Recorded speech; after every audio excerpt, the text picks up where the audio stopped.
Many young white men are never given any other alternative, any other path out. They never are able to even see a way out of this constant cycle of violence and being used. And offered another vision of that. I see all of that. I see these men who go through all of this, and it's partially why I think about masculinity a lot. Because I know that path. I walked it for a time. I know the emptiness I was forced to feel. I understand how this system creates angry, violent men like this.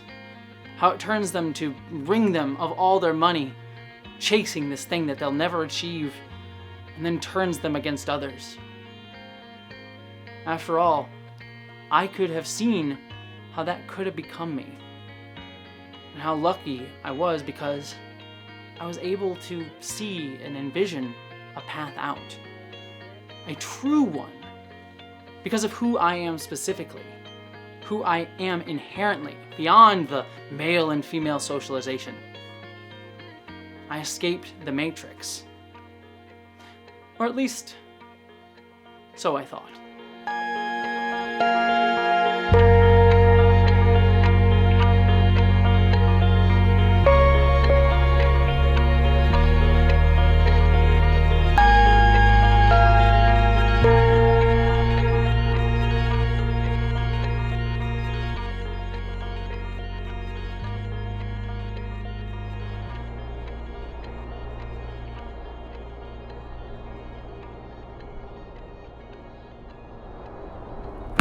How's the young missus tonight?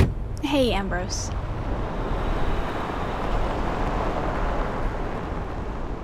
I think young Shane has his eye on you. The baby? He's a nice lad, not half so foolish as something.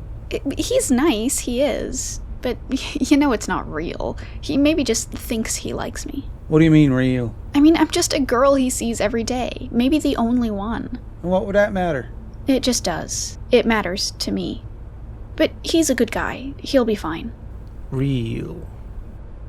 You know, we're all in two places here, and we can get caught up in that in our own way. Well, I'm not staying. That may be. You might think that, and that may be. But people kid themselves if they think the only life they're living is somewhere else. I don't have a life here or anywhere else at this point. Easy now. Someone told me you wanted to try out driving the heavy haulers. Oh, I did, but I just got a job offer at Long Lake, actually, in the camps there. I see. I applied last fall. Should I take it? Well, if it's money you're looking for, it'll be there. But what's a work camp like? I'm picturing, like, tents? Tents? No. It's just room and board, nothing like camping. It's not fancy, but it's not tents. Is it safe? Safe as anywhere, I suppose. Out there, you don't come home to regular life every night, like here. That changes a person. There's not so much to hold on to. Keep your head on straight, find your people. Find my people? Do you know what sucks? If I'm the only woman, then everyone else is the boys and I'm not. I don't want Shane to think he likes me. I just want to be with the boys. Well, you ain't with the boys, my ducky. You know what I mean. I want my people. My people don't want me. Here's your crash shift bus now. I'm sorry, Ambrose. It's okay. If you get to that camp and decide you still want to go to heavy haulers, you can, alright? I don't know. What if you're back in Newfoundland? I'll be here.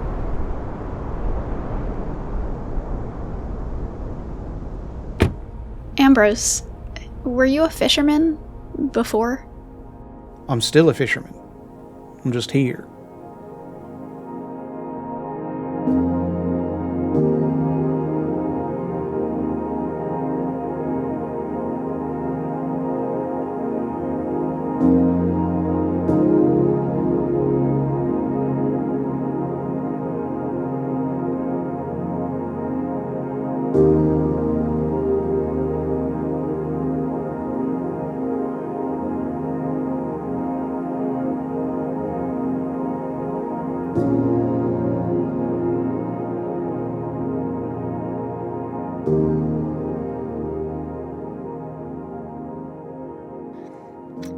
as I said before, it's not really that we're socialized male or female. We are who we are, but we are products of our environment. We learn the roles that we're supposed to play. It's not like there's an innate male or female socialization, but a socialization under patriarchy. For example, when you think about a play, all the actors in the play know all the other parts of the play. They may know their role the best, they know all the lines that they're supposed to hit, all the marks that they're supposed to make, but they do know what all the roles are, and they're aware of how they interact with them and how they interrelate with their role. And so when you put on the performance of the play, you're very much aware how about every single person around you fits into making this grander story. You know how they all fit into the structure. But you do know what each and every role is in that structure. So too is it with our society. We learn all the parts. So when I transitioned and came out as a trans woman and wished to be seen as a woman, I actually already knew what the role a woman was supposed to be in this play of our society. Others knew what that role was and how I was supposed to play it. I would say that when I came out, 2016, it was like the gender politics of the time, there was like a bit of a tongue-in-cheek anti-man thing, right? Mm-hmm. Like a all men whatever thing that I had my fun with. I'm not gonna lie to you. Yeah. But I think I internalized some of that like 2010s feminist stuff as any masculinity is dangerous and is like an imposition on the people around you. So when I came out, I felt like I had to totally leave any element of that behind, and I figured that was like the only way to be taken seriously, you know. And it's like you mentioned, I skewed like very, very femme in the first, I don't know, year or two of my transition, in part to be taken seriously, and in part because I realized how much I resented having been expected to be masculine my whole life. Like, oh man, like all of this, it didn't do me any good. It doesn't seem to have served any purpose for anyone else either. So what was the point? Was I just wasting my time, you know? So I kind of like leaned into like the misandry chic thing as a way to get like as far away from like manhood as possible. Yeah. As I began to be seen more as a woman, I noticed a shift in how people viewed and treated me. The men around me saw my ideas as less valuable when I was in a typically male-dominated spaces like corporate environments or business trips or even specific male nerd spaces. The most stark example of this that I can give is that I actually came out when I was working as a ship supervisor at a Starbucks. And before I came out, I was viewed as a man, and I was given a decent amount of respect, despite the fact that I had never worked at a Starbucks before I became the shift supervisor. But a year into it, when I did come out as a trans woman, I had a year of experience behind me, and yet even without changing how I physically dressed or appeared, people perceiving me as a woman when they met me, when we got new employees, or even some of the employees that I had been working with for over a year, started to listen to me less. I noticed that I would have to repeat myself more and more and more just to get people on task and get things done. And that was just because they saw a shift in me being a man to me being a woman. There was no physical change. I didn't look any different. I didn't even change the clothing that I wore, the same uniform every single day. And yet that subtle shift managed to change how they viewed me and treated me, even while being affirming of me as a woman. But this moved beyond this because I noticed it in many other places too. The same concepts and ideas that I had been told as a man were intelligent were less valued than before. And as a result, I found that I begin to question my ideas and confidence more so than I did when I was viewed as a man. I often find anxiety and wonder if maybe I've gotten worse with my creativity or my art than I used to be because my thoughts are challenged more often. To a degree, I think that this has made me a stronger artist and creator, but it also creates this deep-set anxiety within myself that I'm constantly questioning if I'm good enough. That didn't really exist before, at least not as loudly. I also have found that I'm quieter with men around than I used to be. That's not to say that I'm not loud and boisterous, but if there's a very vocal guy in the room, I find myself shutting up so that he can take the center stage. I've noticed this in numerous occasions. Even around men who I trust, I found myself acquiescing to their space more often than I did. And this isn't who I am. This is the role that I learned to play, the role of the woman that I have been learning the rules to since I was a kid. And I began to play them as soon as I came out because it was already ingrained in my brain. Certainly there's an amount of experience that having played this role for a very long time has given me, but I knew exactly how I should play it from the first moment that I took it on. Because one thing I'm talking about is, and I'm curious your reaction to it, is like you like saying you double down on like the misandry chic, which is such a fun phrase. I think is I think part of like how it's these binary viewpoints get reinforced of like I need to reject this thing in order to be the thing that I want to be, and living up to some like avatar of femininity instead of like yourself. Yeah, and the whole process of like fitting like the really in vogue version of femininity at the time, I felt totally alienated from myself. It didn't, I mean, yes, I was transitioning and, you know, changing my name and all that, but beyond that, I didn't feel like I had really come to understand myself better because yeah, it was all about being as far away from like the opposite gender as possible. And that anxiety that I talked about earlier, it's something that has just grown a little bit since coming out. I think it's part of the reason why I write such long videos on this channel.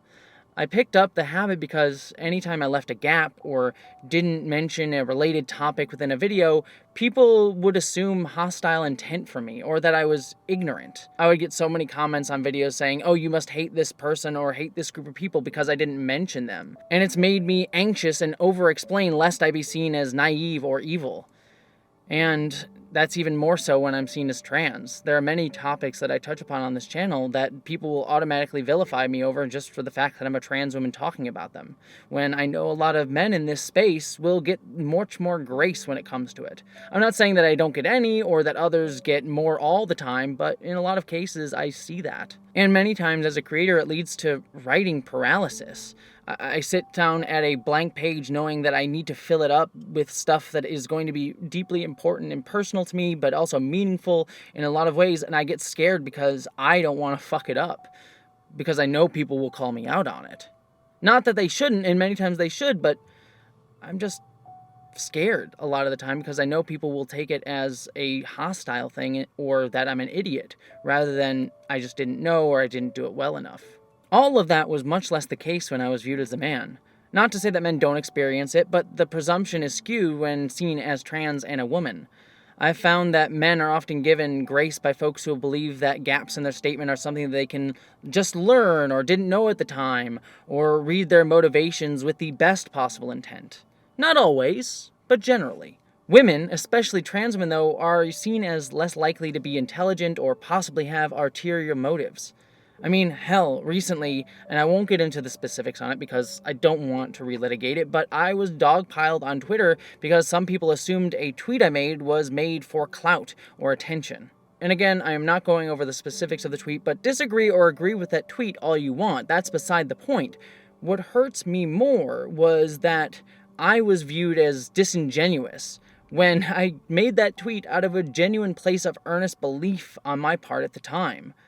But people just presumed that a trans woman must have an ulterior motive. But I do see that people were much more likely to jump to that conclusion than I think they would give to my cis male counterparts on YouTube.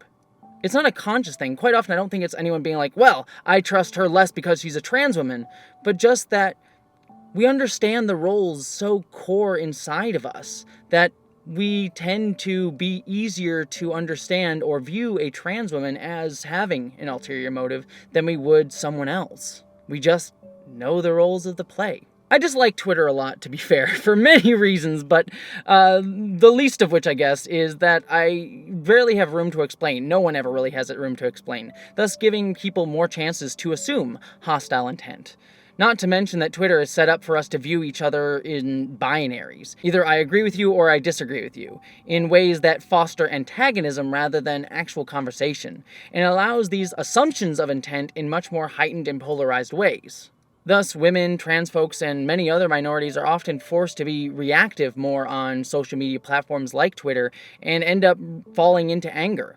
The day that I was dogpiled, I felt angry and pissed off, and then hurt and harmed and wanted to curl up in a ball. My emotions went back and forth all day long, and it was absolutely awful. And that space that a lot of people like myself go through will always make us more reactive. And because you're being abused or viewed disingenuously or any other things in between, ultimately it's going to reinforce the view of you in the first place. Because now you're reacting in anger or pain or because you're just trying to be understood, and then people just constantly dogpile you more basing on the limited amount of information that they have that is already skewed against you based on when they came into the conversation. I think that's a problem of our culture writ large, but it is definitely a much bigger problem facing trans women specifically and women generally. And this dynamic happens everywhere, but an even more heightened place beyond just Twitter is in gaming spaces. I think we all know what I mean when I say gamers TM. It's usually a hotbed for that sort of masculine culture that I was describing earlier on in the video. People who are angry and feel that that space is owed to them because they were told that it was owed to them for such a long time. Gaming was said to be the male space. And so when you see someone else in it, it kind of forces you to want to lash out because you know that's the role you're supposed to play. This is my space. It's mine. I wrote this script, not performing, it's been months now, but I wrote this script, at least the first draft of it, the day after Hogwarts Legacy came out. I'm not going to go into talking about Rowling and Harry Potter again, but I will say that I spent the entire day being sent death threats, Avada Kedavra texts, and messages telling me to die. All mostly from people who identified as gamers and men who thought that it was okay to dehumanize me because I'd been talking about their favorite new game. I was harassed all day by dudes constantly calling me a freak and disgusting, an idiot, bully. Hell, even Ben Shapiro called me a bully, and all of them degrading me. Jessie Earl, one trans YouTuber and writer, tweeted in December that unlike consuming previously owned Harry Potter books or films, purchasing Hogwarts Legacy while Rowling is, quote, using her ongoing platform to target and also justify her continued targeting of trans people is hateful to trans people. Rowling responded accusing her of pure think. I mean, he literally said the only reason he's not playing is because people who, quote, quote, chirp, chirp, chirp are basically bullying him into not playing the game. You are the bloody fascists! These dickheads think we hate them because they're trans. Wrong!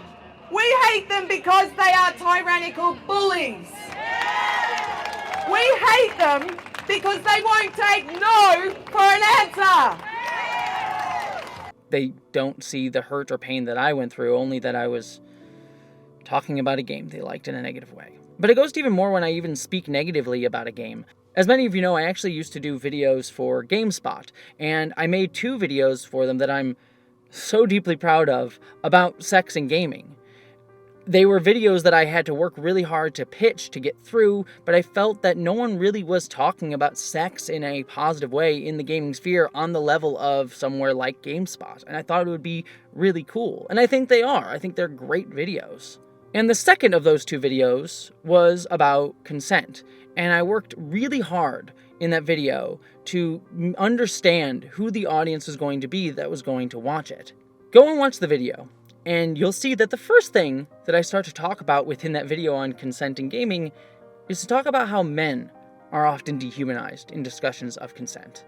I talk and focus on, for the first 10 minutes or so of the video, about how men should be given agency and understanding that they do have consent in sex too.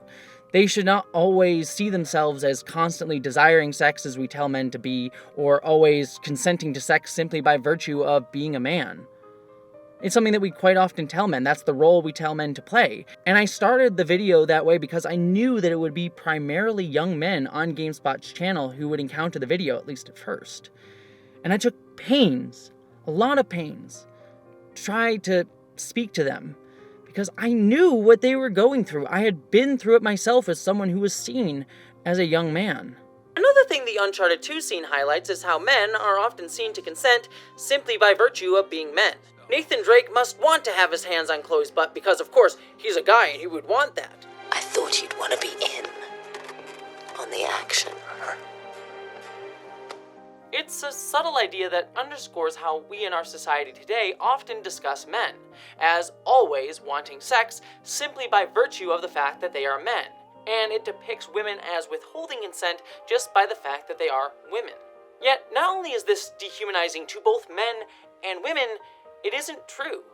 There's an implicit message in our society that men are somehow less manly if they don't want sex. They must always want it. Having sex, and a lot of it, is a measure of one's masculinity. But in reality, it's okay for men to not always want sex, and it's okay to turn down sex even if someone else wants it from you. As I said before, sex requires enthusiastic consent from every participant who chooses to engage in it, and games should reflect this reality. Yet, despite that attempt, the video was actively attacked by many of those young men I tried to reach out to because of who I was visually delivering the message. The video itself has a high like-to-dislike ratio, and many of the comments on the video are actively dehumanizing to me.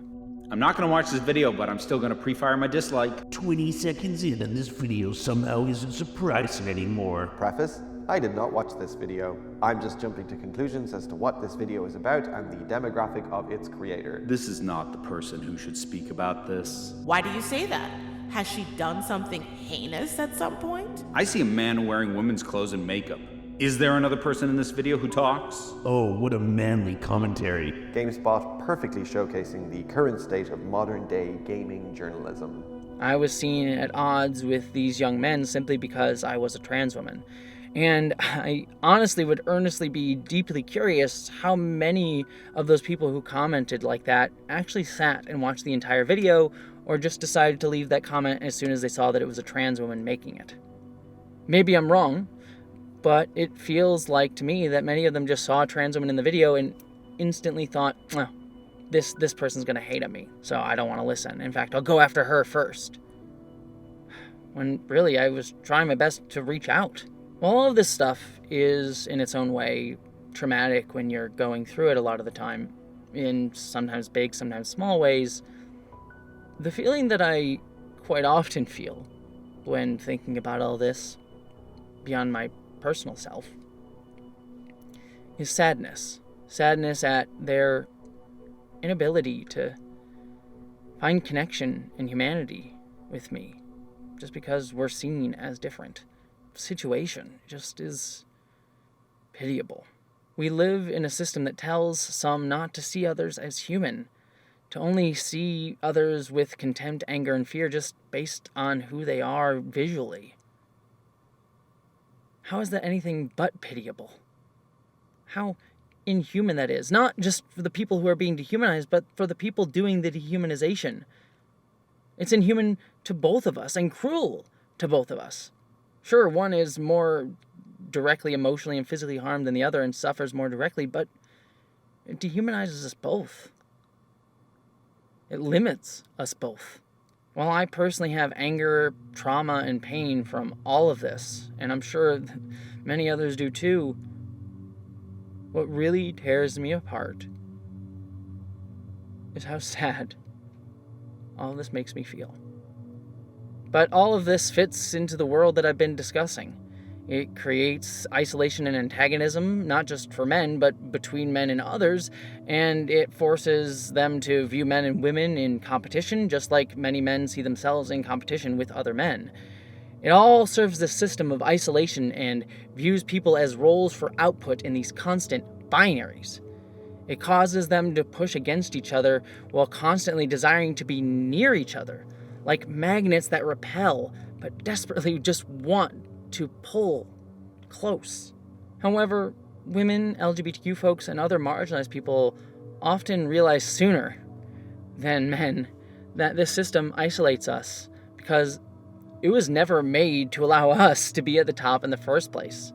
Some will try to work within the system and get to the top, your girl boss feminists and such, but for many of us, community is much easier to find because we realize that to view each other in competition with each other is ultimately bullshit, because fight each other to try to win a game that we would never be allowed to win in the first place? Why play that game? We're forced to because our world is all of that game, but we understand inside each and every one of us that's A little bit bullshit, isn't it? Yet, men remain the most isolated because they many times believe the lie that they're the ones that this system is for, and they're the ones that could actually win the game. So they become further isolated due to all of these things. And being honest, watching that happen from the outside when I used to be inside of it is really strange.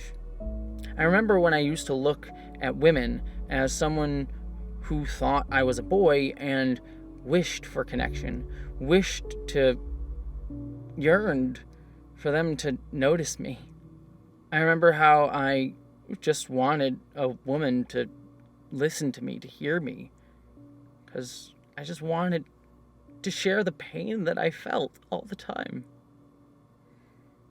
One of the dumbest stories of my life is in college, before I came out, I was able to attend a conference in Las Vegas because I won a video award.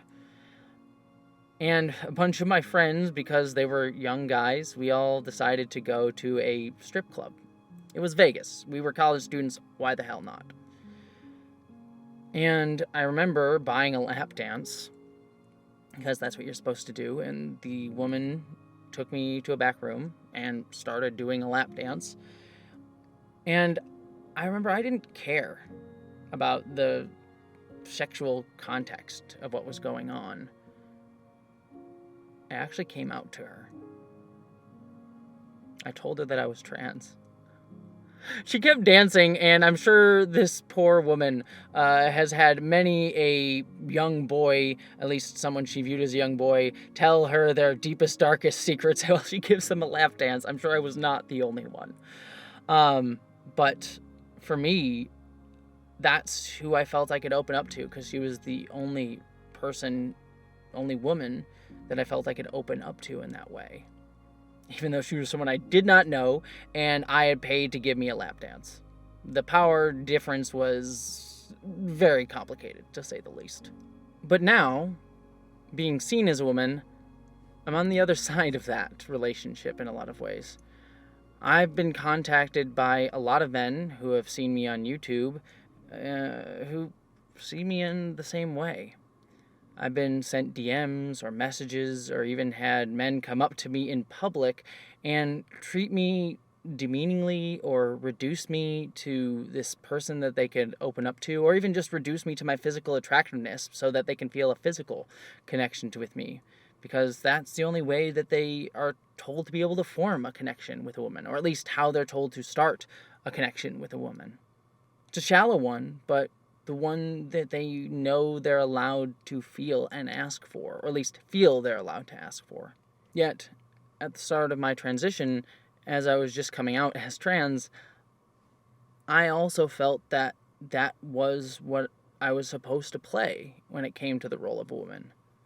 I went on dates or went with male friends who ranted at me their feelings and only wanted me to take them all in.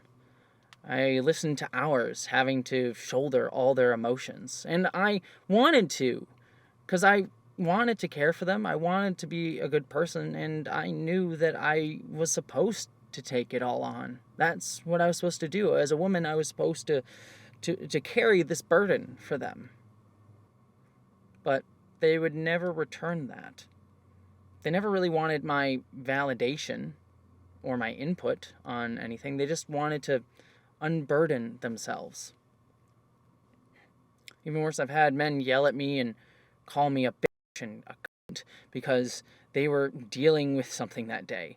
It had nothing to do with me. They just needed a place to put their anger, and I was there. They just wanted me to be a receptacle for their emotions.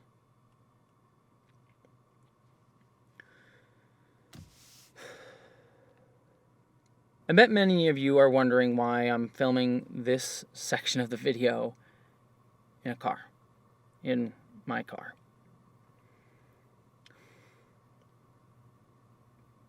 I wrote this and figured it would be easier to say.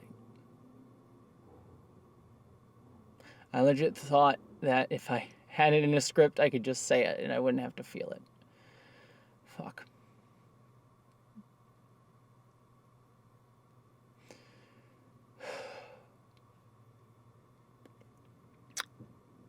The reason I'm filming in a car is because this is this place where I was sexually assaulted.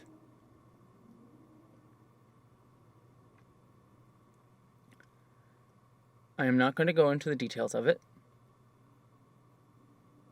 Frankly,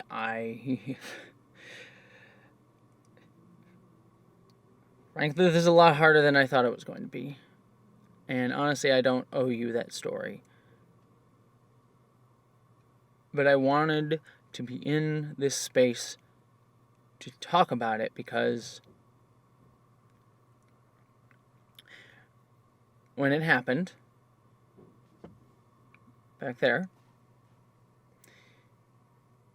it started because a guy who I had been seeing a couple of times called because he had just been dealing with something really difficult and he needed someone to cry to. And despite the fact that I had a busy week, I wanted to be there for him.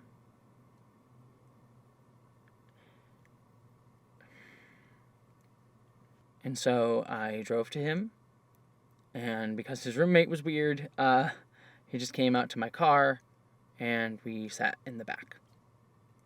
And he opened up to me. You know, he started to share his feelings, and I related to a lot of what he was going through. And when it was a lull in his feelings, I tried to open up to him about what I had gone through that intersected with what he was going through. I tried to relate to him. He did not take it as an emotional relationship. He did not want my reciprocation of his emotions. He took me trying to open up as an invitation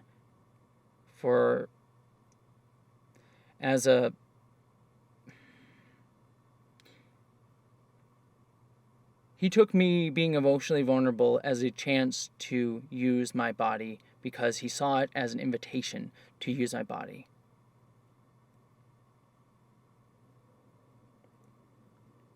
Because I had opened up, that meant I must be open to everything for him.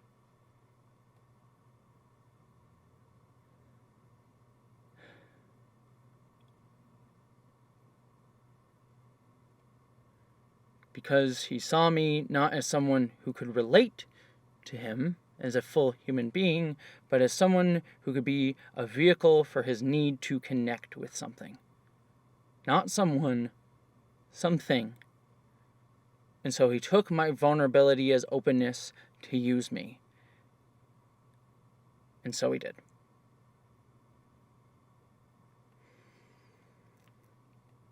And being honest, at the time, I thought that that's what I should have done. And it took me a very long time after that event to realize that I hadn't wanted it.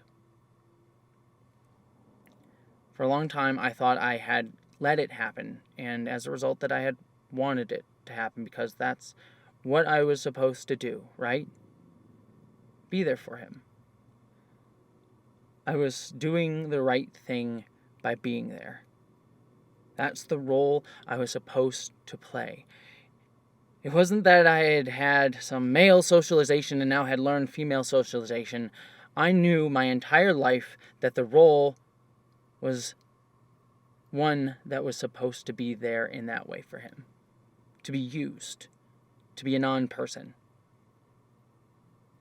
And so I played that role because I felt empathy for him.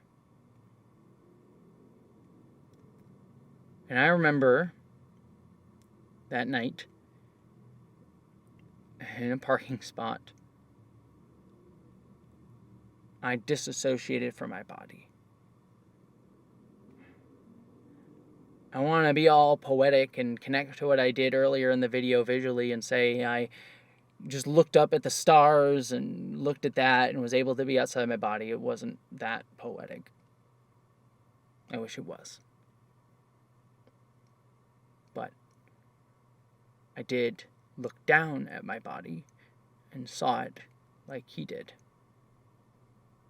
as a thing. My own body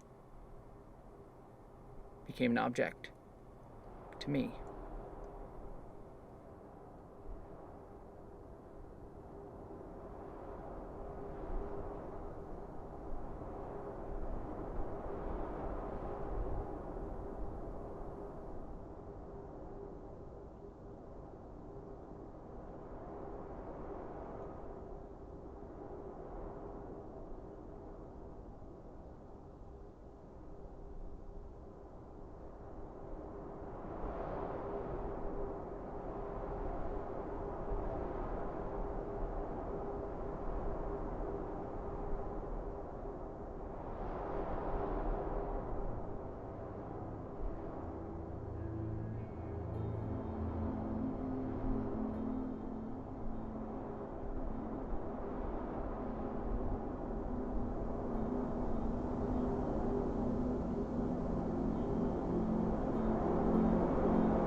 We're good. Sorry that got dark for a second. Even as I share this story with all of you about how I was used, I know that a lot of you probably feel sadness and sympathy for me. Maybe even pity me, that experience. And yet, even that feeling is part of the story, part of the play, part of the role so that we tell ourselves about men and women. Women, especially white women like myself, though more often cisgender white women of economic privilege, are often framed as fragile, weak victims, needing protection from predator men by strong, dominant, controlling, good men.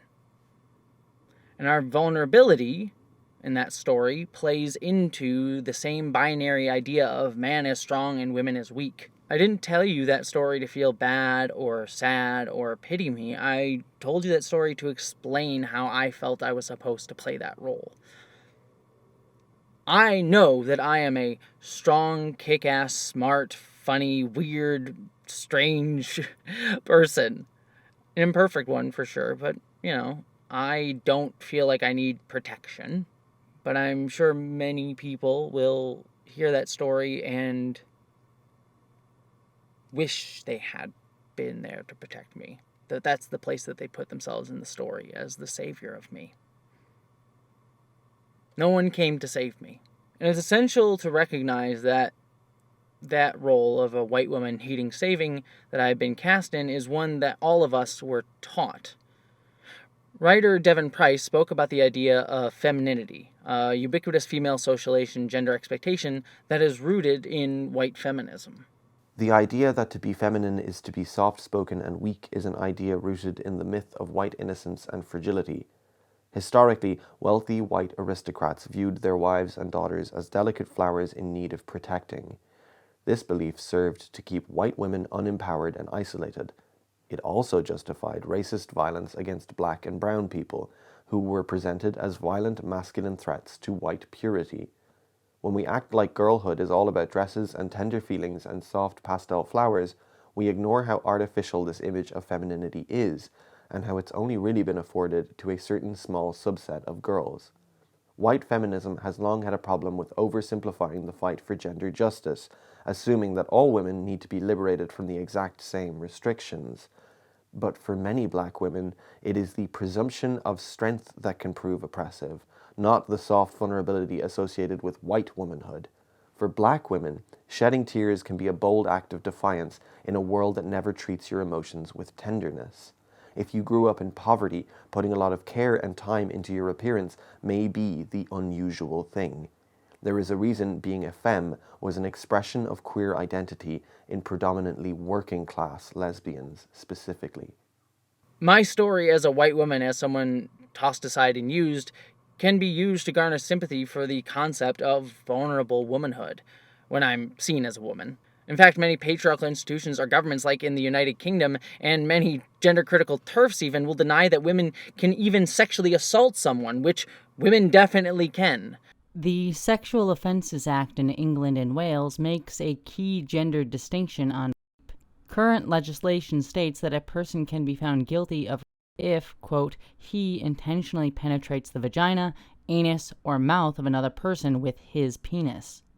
Without that person consenting to penetration and without the accused having a reasonable belief consent has been given, the specificity of pronoun and body part in the legislation applies to the perpetrator, not to the victim, i.e. anyone can be raped, but not everyone can rape.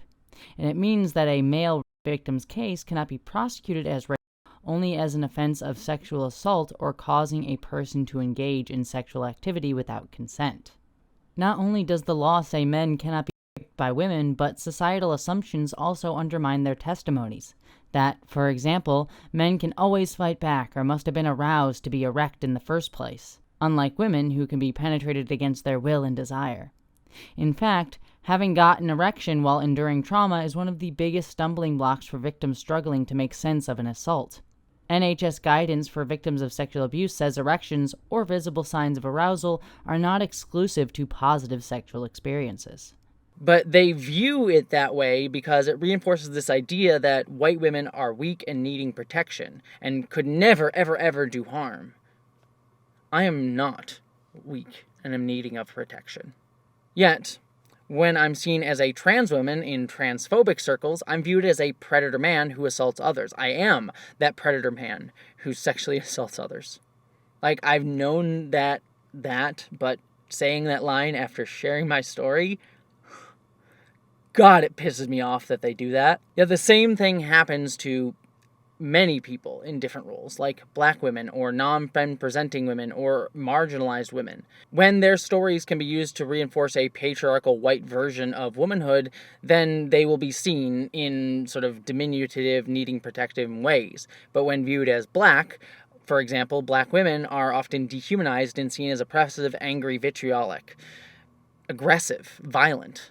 Remember how we spoke about earlier how anger is often used for control, used to lash out at others to shut them up, or to control men's sense of manhood?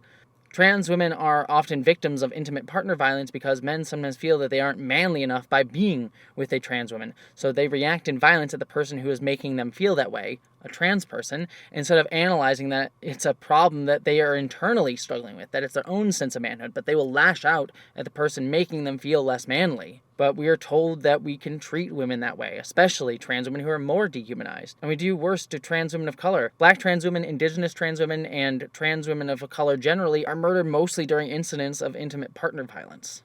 The idea of victimhood of women is part of the system of violence and control. Instead of women being seen as agents of our own ability and capable on our own, seeing ourselves solely as victims allows women to uphold that same patriarchal dichotomy. It's why you often see gender-critical feminists, aka TERFs, only define womanhood through the oppression of women's bodies. Because that's all they see. They only see the ways that they are harmed as women. And then they get used by Nazi groups, fascist groups, authoritarian groups, because ultimately it's still reinforcing the same patriarchal view of womanhood as weak and needing protection from men, who they see trans women as, but needing protection by men, the cisgender patriarchal man enacting violence against trans women. Had a bit of an idea about some of the things that you can do. And men, for once, I'm talking to you. I'm talking about you dads who maybe carry, I think that's what you say. I'm so down with the American lingo. Maybe you carry, maybe you don't. Maybe you consider yourself a protector of women. Maybe you're that sort of man. Maybe you have a daughter or a mother or a wife. Maybe you have a sister, maybe you just have some friends, maybe you just think women are human and you don't need any absolute connection with them to feel compelled to protect us. I think you should start using women's toilets, men. That clip was from gender-critical TERF kellie-jay keen-minshull, who has recently gained a ton of notoriety doing tours around the US, UK, and Australia making anti-trans rallies. And at her rallies, which notably had people quoting Hitler in them, lie. Do you know the big lie? The big lie was first described by Adolf Hitler in Mein Kampf. And what is the big lie? The big lie is trans women are... She often accepted help from far-right groups like the Proud Boys. Notably, she recently held a rally in Australia where neo-Nazis attended and started doing the Nazi salute. This led to her to actively deny that there were neo-Nazis in attendance, but this was something that had been going on for a very long time. Something about all of this doesn't make any sense. It feels really off. It feels like they were either... I mean, look, in the UK, we had police impregnating women who were animal rights campaigners, right? And we had those police infiltrating groups. I don't think it's beyond the wit of anyone to think that that either was TRAs dressed up, or police, or just something was just off. There wasn't enough violence between the two. These neo-Nazis' presence got many to finally wake up to the anti-trans connections with far-right groups, as Nazi imagery is the fascism that many will recognize. Yet this connection between authoritarianism, fascism, and TERF rhetoric and anti-trans bigotry is not new. It's because the rhetoric espoused by TERFs is one of protecting the privileged white woman, and many far-right radicalized masculine groups rally to that message. You'll also see companies funded by big billionaires take advantage of this as well, like Matt Walsh in the Daily Wire using anti-trans bigotry to sell his merch. Again, all being used for corporate interests. And they're able to motivate many men to do so because these rhetorics are all built around framing white womanhood as weak and in needing of protection, of needing the big strong man to come and save them. And you see many racist and anti-Semitic groups like the KKK and many others throughout history up to this day do much the same. Protect the white women and children from the dangerous subhuman men, aka marginalized groups. We center white cisgender masculinity like a gravity well. All things need to center upon it, and all roles are framed in binary opposition to that. Men versus women, black versus white, cis versus trans. Whatever lens we view it from, we all know the roles we're supposed to play in opposition to something else.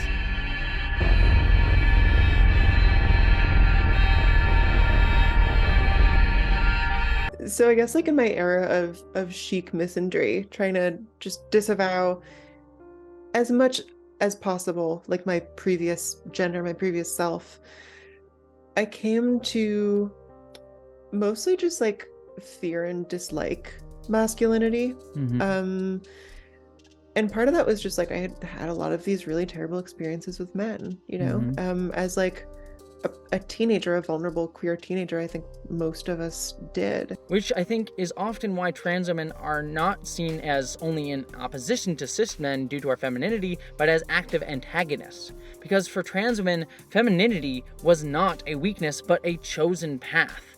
Femininity to many trans women was not a burden or viewed as something weak, but used to escape the path that we were told to walk, the one that we were told we could win the game by walking. Femininity in this way becomes a strength, not a weakness or burden, as we are told that it's supposed to be. It's also why drag performance is also a really powerful tool, a performance art that is distinctly different from being trans, but one which also uses femininity as a strength. Or when women of any background or kind don't wish to take on the tools of masculinity like girl boss style corporate feminism that only seeks to put women in the positions of masculine control, being the one exemplar in a system that won't let many or any women get to that place at all. And even then, it's only temporary when a woman gets there. Look at the fact that the 2 women that were leading tech companies recently stepped down, and they've been replaced by more men, leaving the top 5 tech companies only run by men. Or how many are currently talking about how Elon Musk potentially hired a female CEO of Twitter so that when the company fails, which it seems like it inevitably will do due to Musk's recent terrible decisions as CEO, the woman will instead take the blame, despite her never having had any chance of being able to right the ship after Musk's decisions at this point. So many fields that are dominated by women also include a lot of like unacknowledged or unspoken work, you know, like support workers, caregivers, these things. Like it's not just about the physical thing you're doing, right? It makes me think of like my mom was a special ed teacher. She's retired now, but I remember. Yeah. Oh, awesome. That's amazing. Yeah.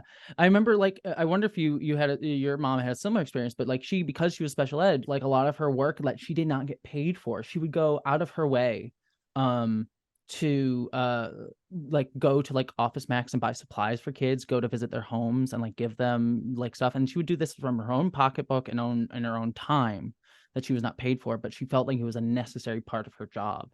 And that sort of like, you know, I'm sure there are male special ed teachers who do that too, but teachers are often like seen as like a women's role, and then special ed even more so. And so like that sort of like labor put upon women to do it without getting payment for it, and actually losing money because they're caring for the people that they're supposed to be in charge of. So. You're so right. I totally agree. I mean, my mom, I'm not exactly sure how to describe it because it's not exactly special ed. I guess it's like at an adult ed center, but it is for like disabled adults. And she's an art teacher. So wonderful. Every time we go over, every time I see her, she is always working on some sort of project for the class. And she loves it because she gets to like decide this stuff herself. Basically, she picks the projects, but she's literally always working, you know, all the time. And it's often from her own supplies. Yet again, I think for trans women specifically, I do see a special hate. And I think it's because we, in the eyes of society, though not in ourselves, were given a choice to live up to this ideal of manhood and actively rejected it. Not because we never could achieve it, but because we realized that no one ever could. And we found strength in a path that we were able to see and articulate. One that many others would view as a lesser path, but for us was the best path. Looking outside of where I live, it's terrifying what's going on. And it is so often in bad faith framed as like we have to protect the children, but ultimately what these people care about is preserving this twisted, over-idealized, singular vision of what it means to be a man. And I say that not to say that trans men get no crap, they do, but there's a reason trans women are the focus, and it's misogyny. Because while you know they now want to stop actual transition, the idea of a woman acting more like a man, being one of the guys, not being like other girls, well, that's fine. That's almost aspirational. But you know, a man or someone perceived as a man rejecting masculinity and embracing femininity, that's considered a downgrade. That is seen as somebody being voluntarily lesser than they are. And the anger towards trans feminine people and people who knowingly walk away from masculinity is seen as an inherent threat. Because any society that puts so much stock and importance in masculinity, people who say, actually, I had that and I don't need it, that is a very large threat to that society and the foundation on which it's built. I've seen men radicalized to hate, dehumanize, harass, and abuse trans people, queer people, people of color. I've seen and been the victim of violence. And I know the violence that is being stoked further and further. And I see what those who are radicalized become. Tools for a corporation, a company, for an army, for violence, for the state, for the nation, for the great leader, for the authority. And while I sympathize with what led them to that place, I know that there comes a time when I can't help them, and it's better for me to stand up and fight for those who are more vulnerable because they need me and others to fight back for them. Or even better, alongside them.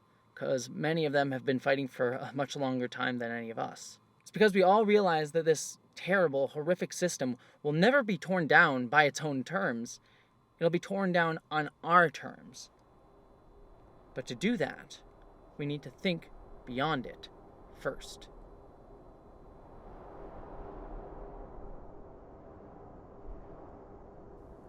Everyone's oil sands are different, and these were mine. There's often a tendency to want to characterize the northern Alberta oil sands as either entirely good or entirely bad, the jobs and profit versus the climate-rattling destruction.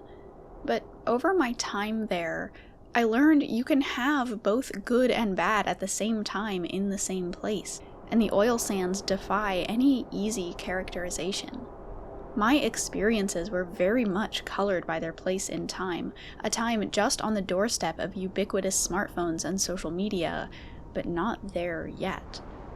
And of course, my experiences are heavily marked by my being a woman in a workforce that is so overwhelmingly male. This was also a time when discussion surrounding the mental health of workers, especially itinerant male workers in a hypermasculine environment like the oil sands work camps, barely existed. Camp life fosters a certain unique set of mental health challenges in an environment that is probably the least suited to contend with them.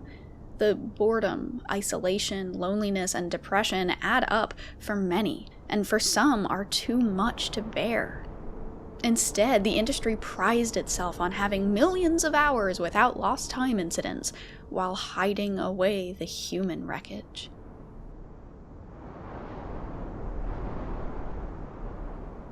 I'm wary of the sensationalization of my narrative because it contains sexual violence. The sad fact is, however, that sexual assault of every kind is far too common everywhere to be sensational. That doesn't mean that I am not deeply and negatively affected by it. I will always be affected by it. But I guarantee you that neither of the men who raped me considers what they did to be rape if they consider it at all. I was nothing in his life but a short release from the boredom and loneliness endemic in camp life. But he was a major trauma in mine. But work camps are a uniquely capsuled-off society, a liminal space, and analog for so many other male-dominated spaces. Of course, this happens when men are in isolation for long stretches of time and completely re-socialized in a camp and work environment like that of the oil sands. It does not matter how many decent people are there. I knew plenty of those.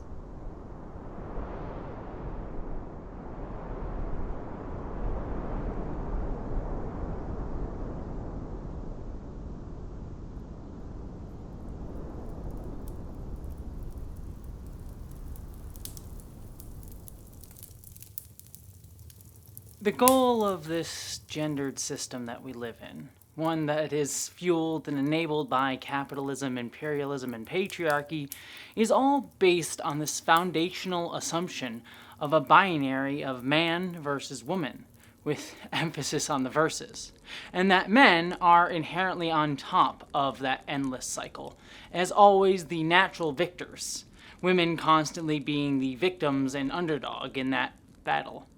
And we hear this binary viewpoint in everything in our culture. In its most extreme, we see it only in terms of women being the victim and men as always the oppressors. See how we discuss women as always going to be the losers in sports, despite the fact that many women have beaten many men in their field, and how some laws aren't even written to include the possibility that women could even commit sexual assault.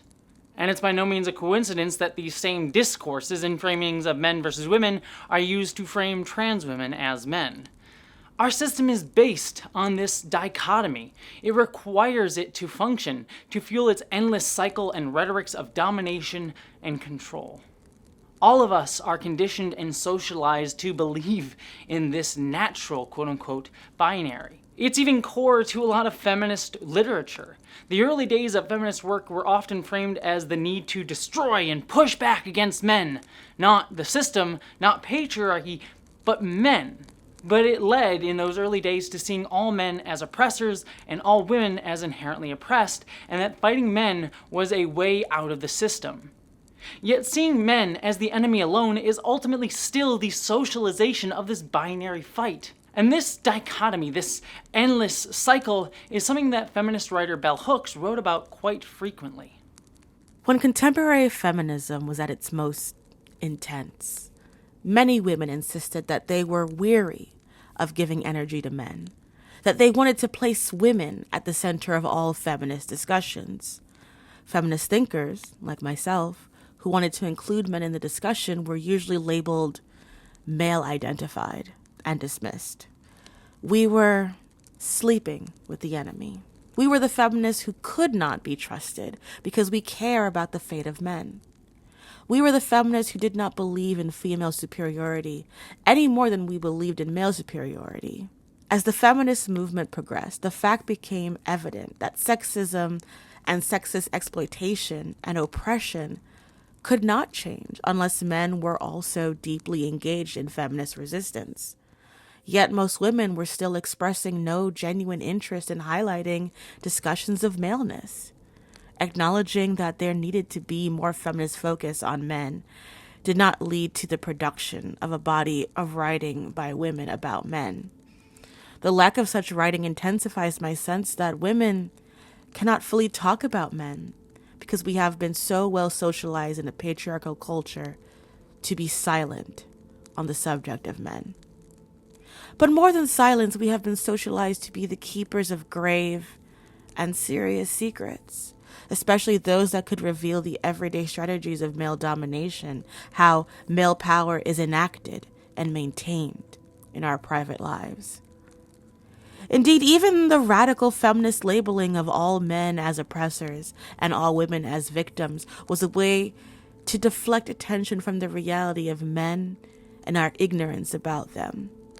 To simply label them as oppressors and dismiss them meant we never had to give voice to the gaps in our understanding or to talk about maleness in complex ways. We did not have to talk about the ways our fear of men distorted our perspectives and blocked our understanding. Hating men was just another way to not take men and masculinity seriously. It was simply easier for feminist women to talk about challenging and changing patriarchy than it was for us to talk about men, what we knew and did not know, about the ways we wanted men to change. Better to just express our desire to have men disappear, to see them dead and gone.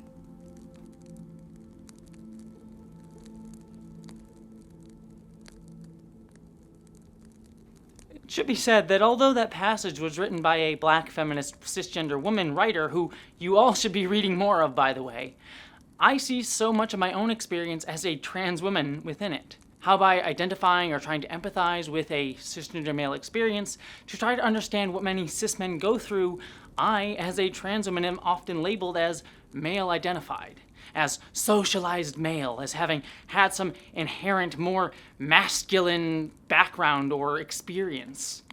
This is something that many black women like bell hooks are also faced with when people talk about them.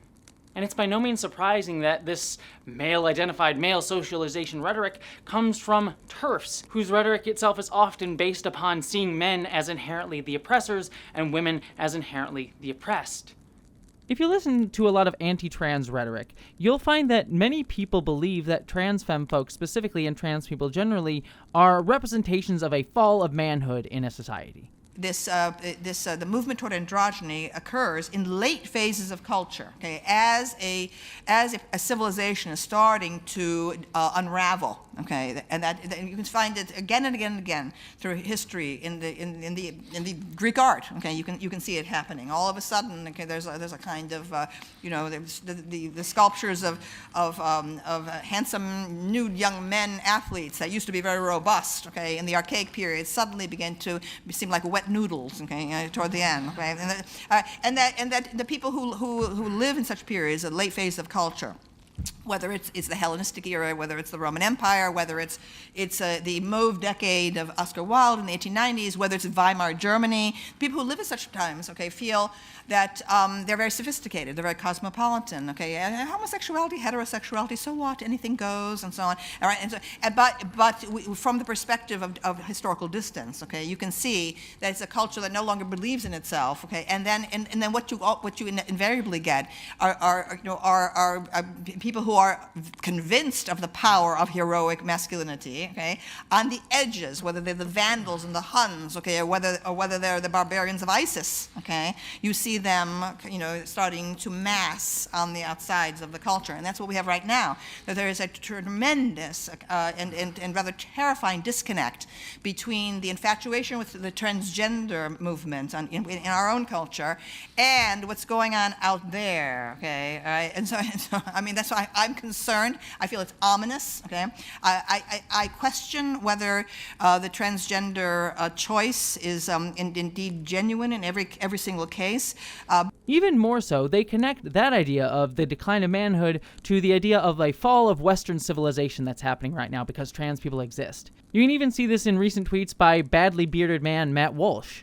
And in a way, men like Matt Walsh are correct, but not in the way that he thinks. Trans people represent a fall of manhood in our society because we show how bullshit this society's version of manhood is. That there are ways beyond it, new ways to be, new versions of even manhood that can exist. But since this idea of manhood is what Western civilization, neoliberalism, and capitalism, as well as fascism, which dovetails with these systems quite nicely, all build themselves upon, of the man who goes out to work and has a wife back at home with her 2.5 children, then trans people's natural existence is a threat to all of that because we show that identity is not a goal to achieve for society or for capitalist ends, but a pursuit for oneself to actualize that should be facilitated by society, not despite it or for it. Western civilization sees the project of identity as a state function to be bounded and defined, and trans people show that we can create something that works for us as people, not for the state. I think a lot of white trans femme folks like myself often wish to speak about this connection that we sometimes feel with white cis men who are angry and frustrated because we recognize ourself in it. But we are at tension with being open about that fact because we don't want to delegitimize our identities as women. That we feel to say all this would, again, have people say that we're male identified and give them ammo in that fight. Trans women are not manly, nor are we men, but we are human, just as men are. And this system that we live in itself wishes to make it seem that men and women, and trans and cis people, or white and black folks, are incapable of relating to each other. But we can, because we're all human. I see this tension, for example, in videos like the Counterpoints Men video. While I don't always agree 100% with Natalie, I think this video did a great job at articulating some of the same issues that I'm talking about in this video. Yet doesn't go as far to, at least explicitly, offer solutions or places that men can go to find new versions of themselves because she doesn't wish to offer solutions as a woman. I think what would actually improve life for most men is a positive ideal of 21st century manhood, but that's not something I can give to you because, in case you hadn't noticed, I'm literally a f***ing woman. I can't mom you through this one, boys. You're on your own. She proclaims right in that clip I showed that she's a fucking woman, and she 100% is. But that video ends with that declaration, and she uses that to say that she can't offer solutions to the problems that she so intelligently understood and articulated about men and what men are facing. And to her, she can't offer those solutions because to do so would in some way deny her being seen as who she is, a woman. Yet, I think if we were to ask her, I think she would have many conversation starters about that topic, as many others do, because she understands inherently what it is like to wrestle with identity, with selfhood. We all do. It's a universal human experience, not just a trans one. And it's especially an experience that we all face when we all live in a system that denies us our right to self-actualize. So instead, we draw these arbitrary lines around us, not just for others, but to protect ourselves from said society and system that would attempt to subsume us and define us despite ourselves if we didn't set those boundaries against its limits. Yet, we are using its terms to set those limits, and thus we are still within its thrall. And by playing within its own boundaries, by using its own terms and boxes to define us, it allows the system to set us against each other. It's not to say that there isn't a power dynamic within our society of men being more enfranchised and women being more disenfranchised and often given less power in the situations. But the problem is that we're both placed into this power dynamic in the first place. It's just creating the same endless cycle over and over and over again to continue to see the goal of trying to push men down and fight men and fight back against them. When the real problem is we should be stopping seeing anyone in having a power dynamic, as anyone being over the other. And this is why men are often so radicalized to see women, whether it be trans women, cis women, or anyone else, as the enemy in a fight or someone to dominate or control. When we're all just men and women, trans and cis and non-binary folks just dealing with the same inherent problem, the duality of just seeing black and white, like the binary stars in the sky. When what we need to do is think beyond this, because we're all fighting the same system that tells us all to be a certain way. We need to think beyond the walls that we're all boxed within. As I was editing this video, Andrew Tate himself tweeted something extremely relevant to it. As a man, you get to build your character. Life is like a video game. I'll never understand why most people decided to play the game weak and dumb. This tweet was honestly so perfect because it proved to me that I was on the right pathway with this video. Because I had used the idea of a video game character creator throughout this essay to highlight the default that men are supposed to live up to. That men are told to be the first character that you see when you jump into any video game's character creator. The default, the assumption, the base.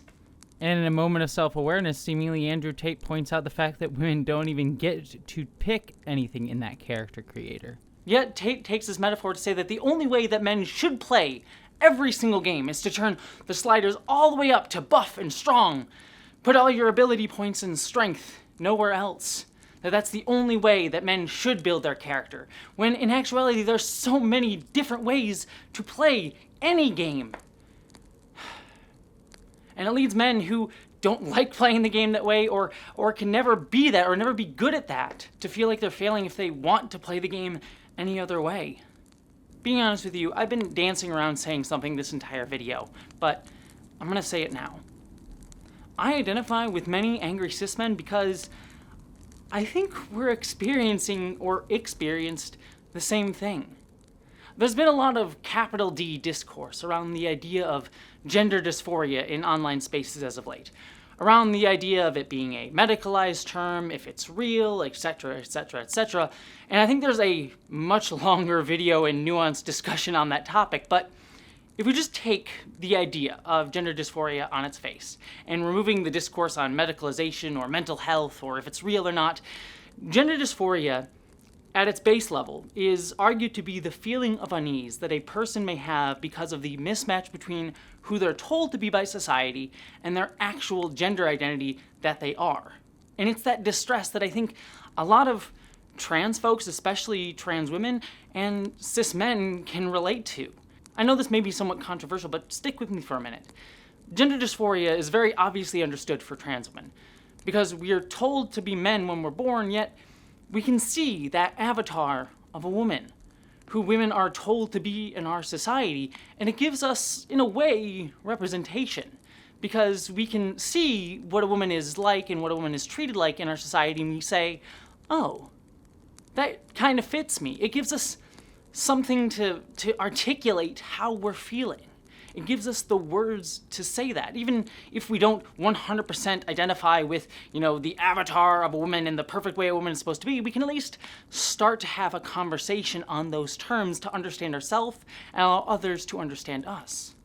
And so we seek going after that sort of expression of ourselves through gender-affirming care or how we express ourselves in the world, whether we use different pronouns or wear different clothing. We build our character to fit that idea. We can go to default body number 2 and adjust those sliders accordingly because women are seen as allowed to be able to adjust those sliders a little bit more than men can.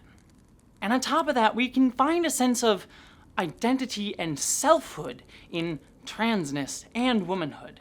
Not in being trans, but a sense of belonging, of community within the queer and trans and woman communities, because they've been able to build their own communities and sense of self within them. something that white men are often denied as we press identity into one ubiquitous, bland whiteness. And yes, these communities of queerness, transness, womanhood can center themselves upon identifying with oppression, which itself fits into these us versus them narratives. But when these communities are actually built out of fostering a sense of culture, of shared history, of expression of self, that's when the binary becomes a gradient of color.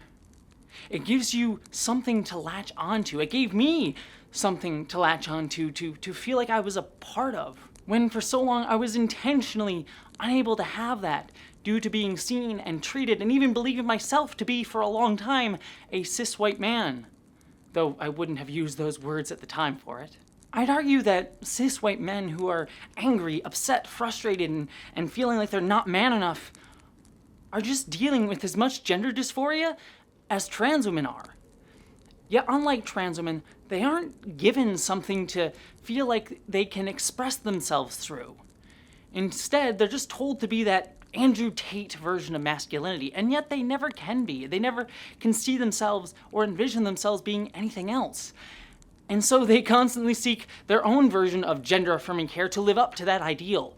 From balding medication to working out at the gym to taking steroids, it's the same thing.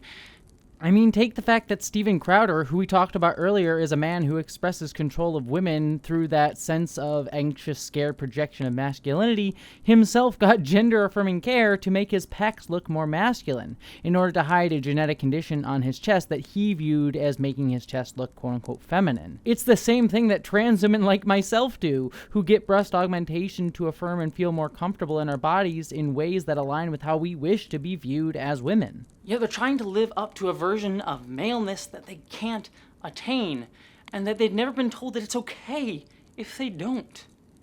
Because it is okay if they don't. In fact, it's more than okay, it's a beautiful thing if they don't. If they get to show the beauty and unending majesty and diversity of not just humanity, but what men can be. And so it makes them angry and frustrated and lash out in the only way they're told they're allowed to, with anger and violence and control. And I see myself in that anger and desire and lack of being able to articulate myself, because I experienced it for a long time. I feel so sad at how frustrating it must be for them to not be able to see a way out of that, because we intentionally hide it from them as a culture and society. Not seeing a way out of the system, not being given representation of who they can be, because we don't allow men a chance to see anything different. They can only work to feed the system, and we throw their bodies and lives upon that fire endlessly.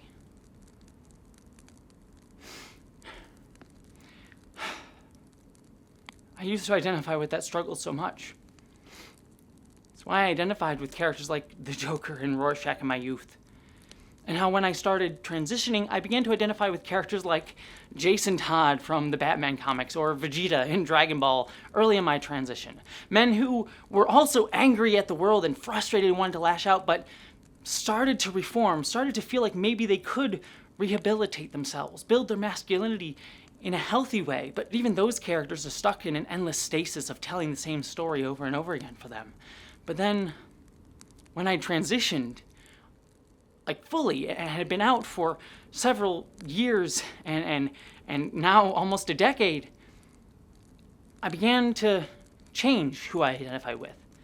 I faced TERFs and a society that would never allow me to be seen as a woman simply by the fact that I am trans. Have them saying that, this isn't for you. You have to go back. You have to go back to being a man. And I was like, I can be that. That's not who I was. But I can see this thing that I can be, and it makes me happy, and it is me. But you won't let me have it. Why? Who does that serve? It's not me, and it certainly isn't many of us. And it's why I realize this whole system is just shit, because it doesn't serve anyone but those at the top. And it's why many trans women like myself and many non-binary people and trans people generally say, "F this system," that we need to take it down. because we realize how bullshit it all is. We've seen it from the inside, from all sides. And then many of us start identifying with more revolutionary figures because we realize that the system is all just bullshit, trying to keep people in holes.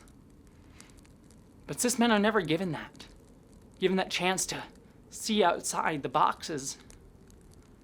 They're stuck in an endless loop, trying to recreate the same version of masculinity, trying to attain that final power-up that lets them be the winner, fighting in an endless competition with each other, without realizing that there can be only one winner. And more than likely, they will never get to be that one. But that competition, that infighting, that lack of self-analysis fuels capitalism, which requires competition in numbers to level up. And it also fuels fascism, which itself requires an endless desire for fighting, war, and death of us versus them binaries, men versus each other, men versus women, cis versus trans. Over and over and over again, we fight each other because we only see binaries, not the systems that create these dualities in the first place. We only see the character creator programmed for us, not the game's failure in providing us with more character options. So, how do we envision something beyond it? How do we envision escaping beyond the binary of the black and white stars that we're only told to see, and begin to recognize the gradient of colors of the universe above us?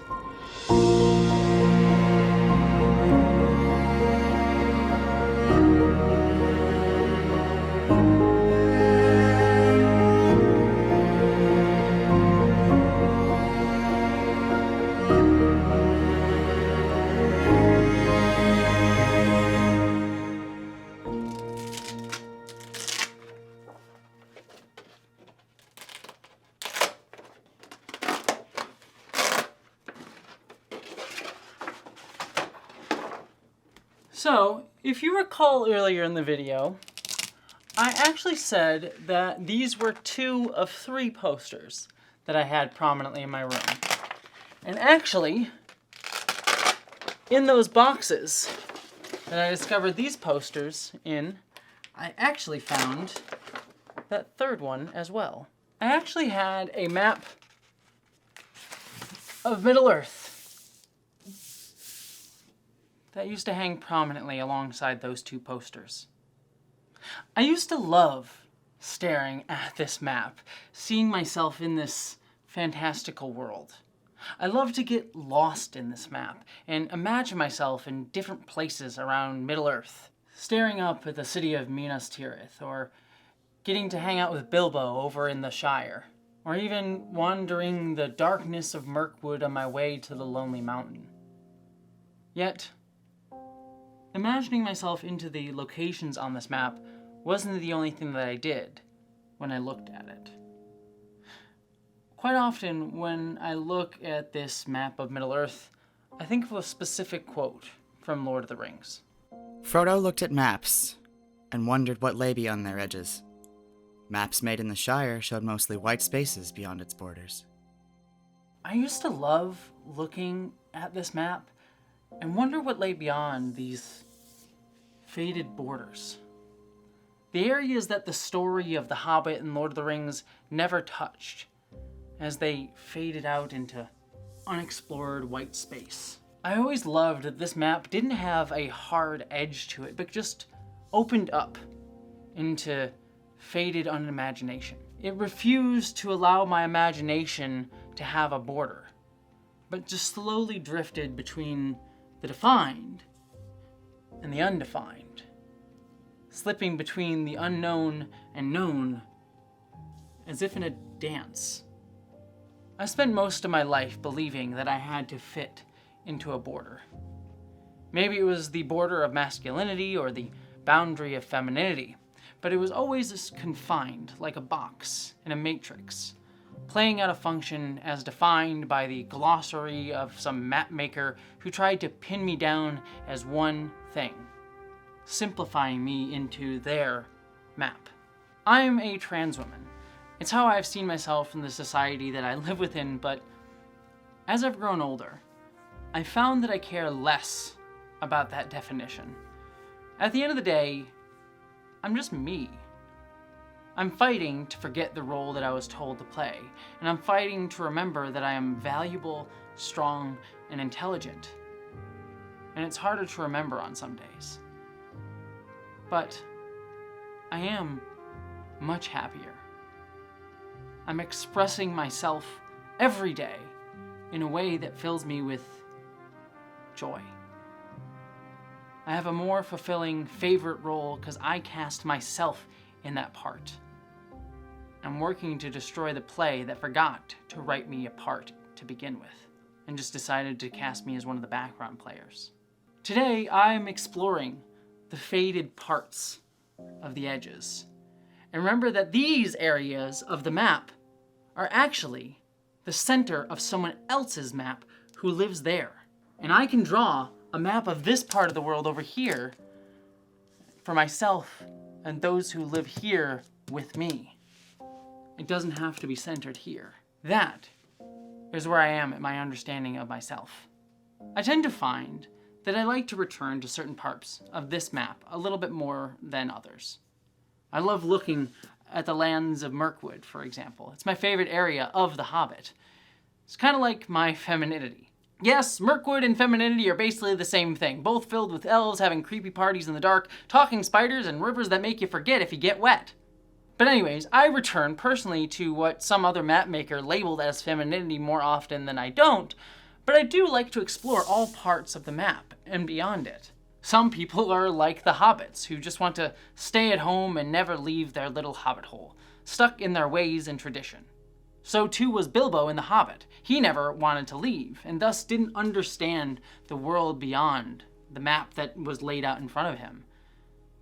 But he found that going out, exploring the map that he had always looked at but never actually got to see for himself, and exploring who he was within those contexts, that helped him discover more about himself. I'm going on an adventure! And at the end of his journey, it was there and back again. He still found that he liked to live in the Shire, to be at home, comfortable in who he was. But now he had a story to tell and understood a bit more of the map that he had always looked at and what it actually represented, and knew that this is where he liked to be. But had done a little bit of exploring to understand that. Well, so we've been using the word like masculinity, but I do think I want to say that like I don't think there is like an objective masculinity that is meaningfully different from like an objective feminine. I think they're basically the same thing. Yeah. I don't disagree. Like, I've been using the term because that's the term that I think will be helpful for people watching the video, but yeah. But I think it's useful to say out loud that there's shortcuts. I don't know, the way I look at it is like masculine is whatever you say is masculine. You know, if it makes you feel masculine, then like, okay. Like, who am I to tell you no? But that's kind of how I relate to it. And my father factors heavily into this too. Because he's a very stoic person.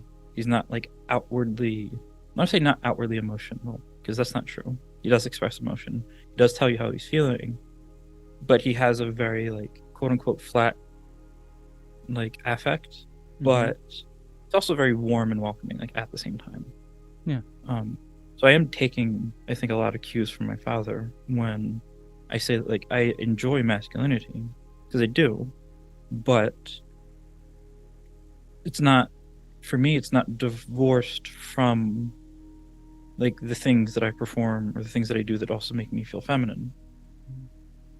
Like it's very much like a back and forth. It's very much an interplay where, like, it's so strange because I started to take estrogen, and then a little while after things started changing, like especially like when your skin softens, like the skin between my toes softened, and I actually got kind of mad because I was like, none of you told me that this is what this does. Like, this is amazing. I love that. Right around then is when I started to realize that, okay, no, I do actually like masculinity. And it's strange because like leaning into like femininity or leaning into more feminine stuff actually allowed me to circle back around to like masculinity. I like being masculine as like a feminine person almost, you know? Yeah. And this is what I think about masculinity quite often, because I believe it is more of a box than any other. It's the one with the most defined borders. Yet those borders are just ink on paper and easily ignored if you realize you are just on someone else's map. Many people get stuck in it, stuck in that box, believing that they have to stay there, stuck in their tradition. But many others may go out and explore and see what's actually out there. And many from that experience may return back to masculinity, still liking what it represents to them, but they now know what else is possible. And many others may leave and never come back. But it's hard to see that for those of us who are told that this is the way that it has to be. And it sucks that those of us who realize how illusory this box is are seen as the enemy, as outsiders. How I, as a trans woman, is often seen as the feminized man boy who all strong, dominant men must fear. When in reality, I understand those men more than most. I think many trans women do. Not all, but many. And it's why the system doesn't want us to show men that there can be another way. I'm not saying that all men are somehow secretly trans women, but that it may be that the distinction, the hard opposites, aren't necessary in the first place. That maybe you can explore and see what else is out there. What other versions of masculinity exist, or other elements of the board exist, or maybe an entire new country that you could discover that is more representative of who you actually are. Because for so long, transgender to me was a clear-cut thing. It's this thing, and if you're not this thing, you're not transgender. Like, well, if I'm not transgender, then I'm just a guy. Mm-hmm. I'm just a guy who cross-dresses. But I think as the understanding of transgender as a spectrum, as a mass of identities, as basically anything that isn't cisgender is some form of transgender, you see cross-dresser a lot less, because it was kind of where people who didn't think they were ever going to get surgeries or didn't want them, but still wanted to express femininity, kind of landed by default. Mm-hmm. But as we, and like for me, discovering the term gender fluid, I was 34, I think, when I found that term. That was a game changer. Yeah. And it's funny because I'm normally not too big on labels. I don't find a lot of use for them, but I will admit that when I found that one, it kind of opened something up, and it gave me an appreciation of if you can find a label that actually fits you, as opposed to one that's like, that's pretty close, I guess I'll go with that, which is what I had been experiencing for years. Mm-hmm. And then I found gender fluid. I'm like, oh, dang. Oh, well, shit. But I also understand that that isn't helpful for everyone to hear at the moment. That's easy for me to say, where I am right now, that I want to destroy the system and eliminate the need for masculinity and femininity. It's all hogwash anyways and someone else's game. I do believe that to a degree, but we also have to live here. I also know that while this is where I sit now, if I had heard all that I had said 10 years ago, I don't know if that would have been entirely helpful for me. It might have been, I don't know, and hopefully me saying this now is helpful to many of you hearing it in this video. But I also know from where I was at the time that thinking in terms of femininity was what helped me escape. Femininity, in its framing as something distinct from masculinity, it allowed me to see something different in a way that our society often doesn't. Ideas of non-binary or gender fluid or things like that, for many people, are inaccessible terms that don't have any meaning to them.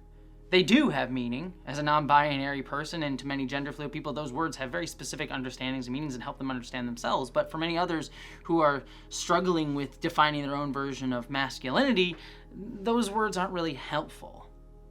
And for me, that was very much the case. Discussing things in terms of femininity helped to frame who I was at the time. And I know many trans men who use masculinity as a way to find themselves, too. And I know for many others, these are the terms that they are given, even if they are in polarized binaries. Masculinity as a trans man is complicated. But I suppose that's true of masculinity in general, which is why you're here watching this right now. For most boys, cis and trans alike, it begins as something we experience from the outside, looking in. An archetype that we are taught to aspire to. What sets a transmasculine experience apart is that our starting distance from the archetype is a lot more exaggerated, and the pressure to reach it is often non-existent, if not riddled with intentional blockades. It is fascinating to me when I run into resistance from cisgender men while speaking on the topic of masculinity, that as a trans man I couldn't possibly get it. I merely adopted it. They were born into it, molded by it, you know the whole thing. What is often not understood is that for trans men who are masculine, who see ourselves in that archetype, we understand better than anyone the intensity of the drive to achieve it. We understand because we live in a world that is constantly trying to take it away from us. Even now, I run into people who respect me as a man up until they find out that I'm trans. And sometimes the change is subtle, like suddenly acting like I need more help with things, and sometimes it's more blatant. Slurs that I'm not going to waste my breath on. But the underlying belief is the same, that I am less than, at best confused, and at worst, an imposter. This, of course, differs depending on which trans men you speak to. How we're racialized is going to affect whether we're stereotyped as confused, deluded, or destructive. The violent stereotypes assigned to black and brown people often compound the threat their transness poses to the status quo, while white trans men like me are seen as the status quo. That is, that we need to be protected from some dangerous ideology, have our feminine purity preserved. But one thing that most transmasculine people have in common is that masculinity is not assigned to us from the start. How it manifests and how we reach it may differ based on other facets of experience, but it is something we have to fight for. To so many of us, it represents liberation and wholeness. Messy as it can be, masculinity is our path to joy, and we scale mountains to live authentically within it. There is obviously so much more to this. No one person could possibly encapsulate the variety of experiences amongst trans men and transmasculine people. But what I can say is that I am far from alone in finding peace and self-love in this identity. The resistance we face comes not from our being lesser, but from the threat we pose to the status quo. Because we have found connection and fulfillment in something so often defined by competition and aggression.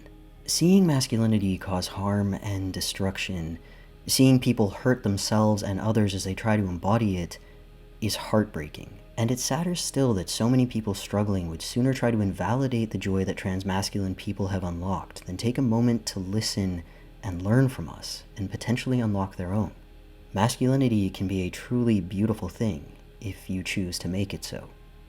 So this is always tricky to talk about because one of the things that dickheads try and point out is that, you know, you're being a caricature of a woman. You think that a dress and blonde wig and that's being a woman. Like, no, but using these things to cover my masculine signifiers connected me to my sense of femininity so that I could look at myself and see a woman, not because I saw, you know, a wig and boobs and all that, but because I didn't see the stuff that marked my masculinity.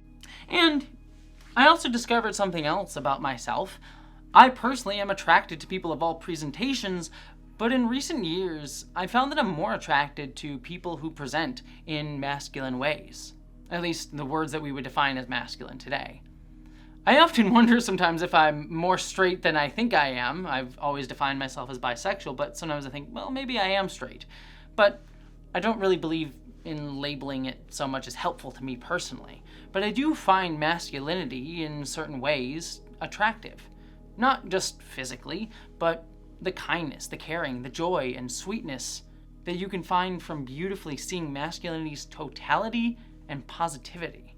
Many men are beautiful beacons of positive masculinity who have wrestled with the same system and came out as unique, amazing men.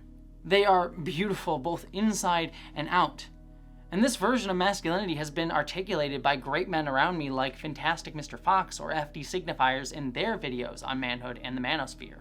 The left's message for men is that autonomy and dignity is everyone's right, including theirs, and that true solidarity and true companionship and true intimacy can only be achieved when autonomy and dignity is respected by all parties.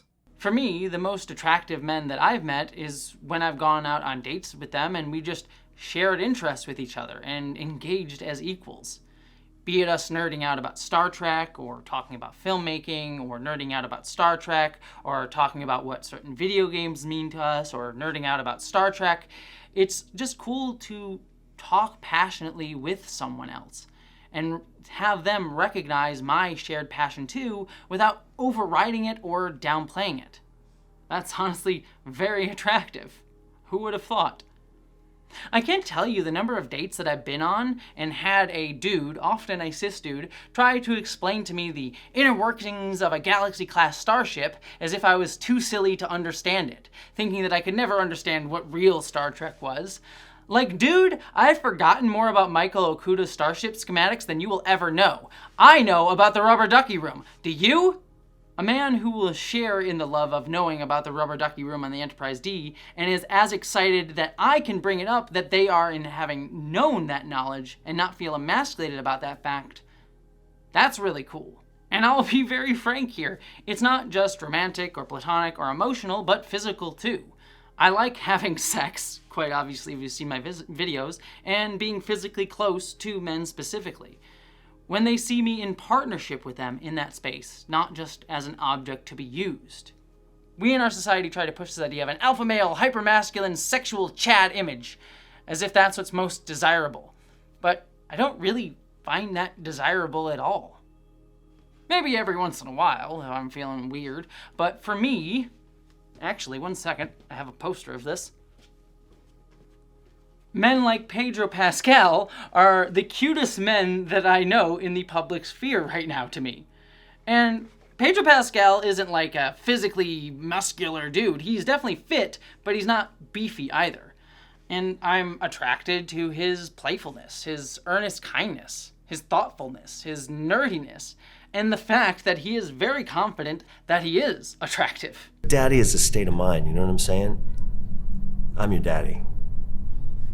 And so now I have new posters to put up. Because I'm weird like that. And I'm using the public-facing example of Pedro Pascal because I don't want to talk about people that I know in my real life or things like that. But being open, I've had sex and romantic relationships with many types of men.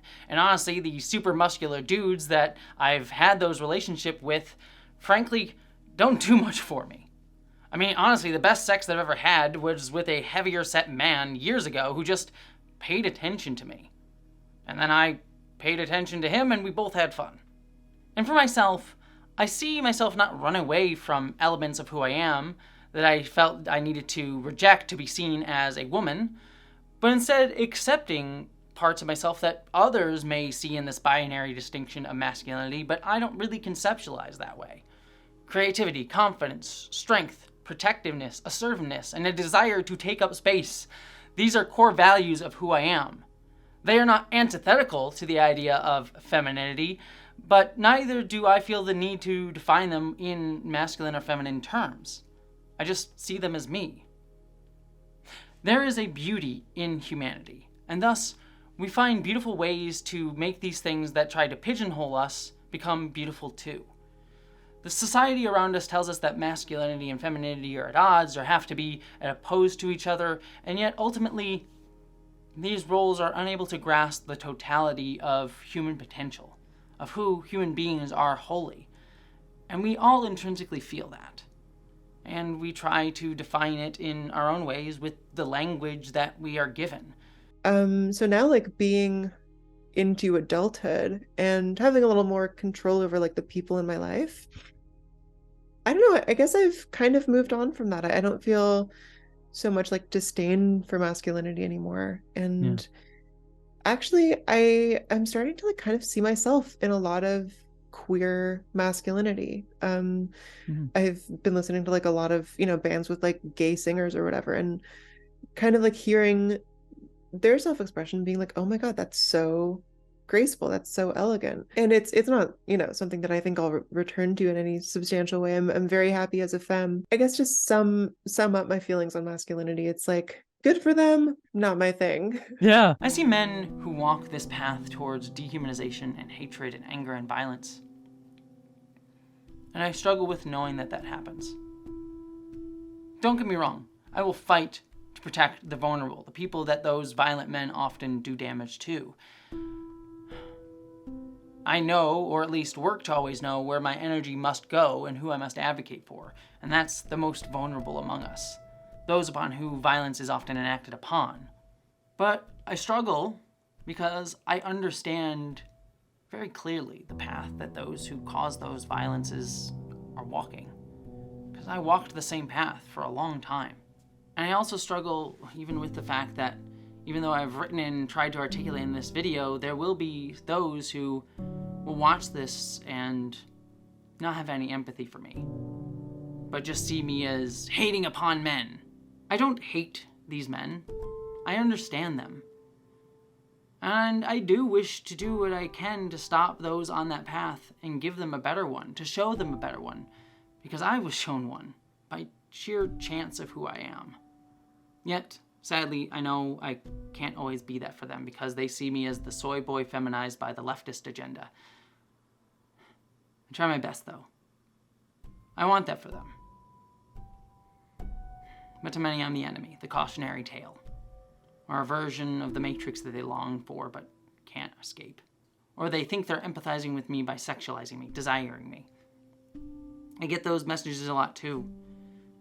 I get a lot of men reaching out who are angry and say, oh, I find you very attractive, and I don't know what to do with that, but I just wanted to let you know that you're hot, and would you send me messages back? Again, receptacles for anger. And I see a lot of trans women, especially white trans women, being seen as de-radicalizers of young alt-right men, because we often see ourselves in them to a degree. I'm not saying that that's where we should put our energy. Again, it's confusing and complicated. But I do know that that is an impulse that I see many in my community have.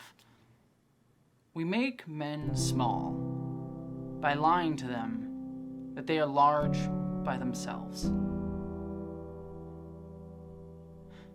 How sad it is that men can see another human being before them and not see a person, not see the potential for connection and all that it brings with it. Learning, growing, discovery, joy. That you can be made better by human bonds. And I want so desperately to have them understand. I sit in this liminal space between understanding, being seen as a victim, and being myself. It's a complicated space, and one I'm not sure I can ever fully resolve emotionally. I don't think any of us can when we live in a world like this. So I wrote this video to express empathy and its limits, and hope it's heard by those looking for a path out, in the same spirit in which I said it. For me, manhood is becoming less personally relevant, either as something to describe myself as, what I am not, or something to describe myself against. I'm just me today, and some aspects of me can be described as masculine, some as feminine, but earnestly those words don't help me anymore. But for some, they might. Saying they are a man and understanding themselves as a man, it helps them know who they are, or even what they are not. And that's a beautiful, amazing thing. I hope that people just have the freedom to explore. I remember being on a podcast like 2-3 years ago now, and the person who had me on, brought up, I think it was like a study from California at the time that said something like 40% of high school students were identifying as some form of trans or non-binary, and this person brought it up, and she was like, how do you feel about that? Does that concern you? I'm like, no, that's great. Mm-hmm. And I say that knowing that a decent percentage of those people in another 5 years are going to start identifying as cisgender, and they're going to identify as the gender they were assigned at birth again. But they should be allowed that journey. What I want and what I hope for is that people are just allowed to have their journey wherever that takes them. And if that takes you right back to where you started, great, because now you can be back where you started, confident and secure in the knowledge that that's where you're supposed to be, because you explored around and you tried somewhere else. You moved back to your hometown because you realized, you know what, I'm happier here. That's fine. But I just want people to feel safe and confident that it's okay to explore and discover themselves.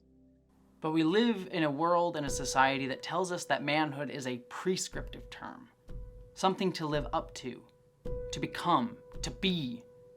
The same with womanhood. Yet with manhood, it's a status to attain.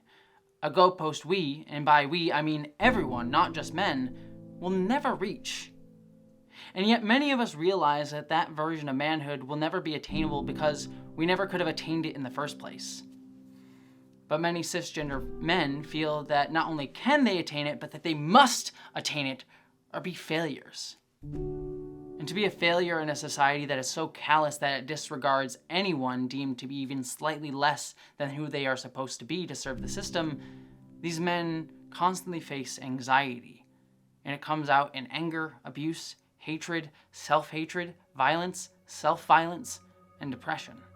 What if we stop seeing masculinity as its own gravity well and black hole that we constantly orbit, but see gender and self as a galaxy upon which masculinity is but one center of gravity among numerous, one part of many different planets of gender and self that we can find ourselves orbiting, and feel many of their gravitational pulls more strongly. And some of us will actually feel it so strongly that we'll land and live and build a home on these different planets.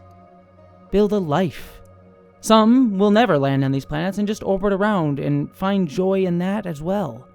And some will just free float throughout the galaxy, exploring what they can, and enjoying themselves out in the vastness of space, and loving what they can find and explore. And what if beyond that we realize that there are actually two versions of masculinity?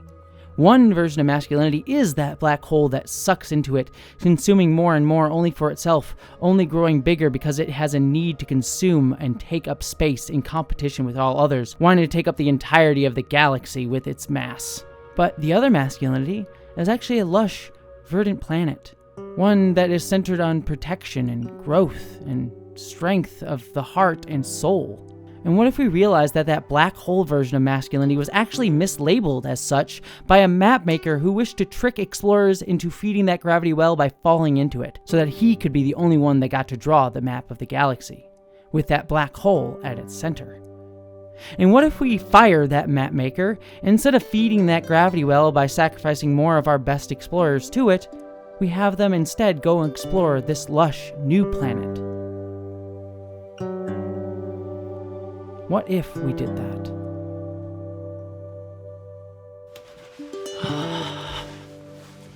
So, as we get to this final part of the video, I wish to say that it requires having watched the whole video. Not saying that you have to watch this whole entire thing. It's totally cool if you don't. It's a long-ass video, I get it. You don't owe me the time.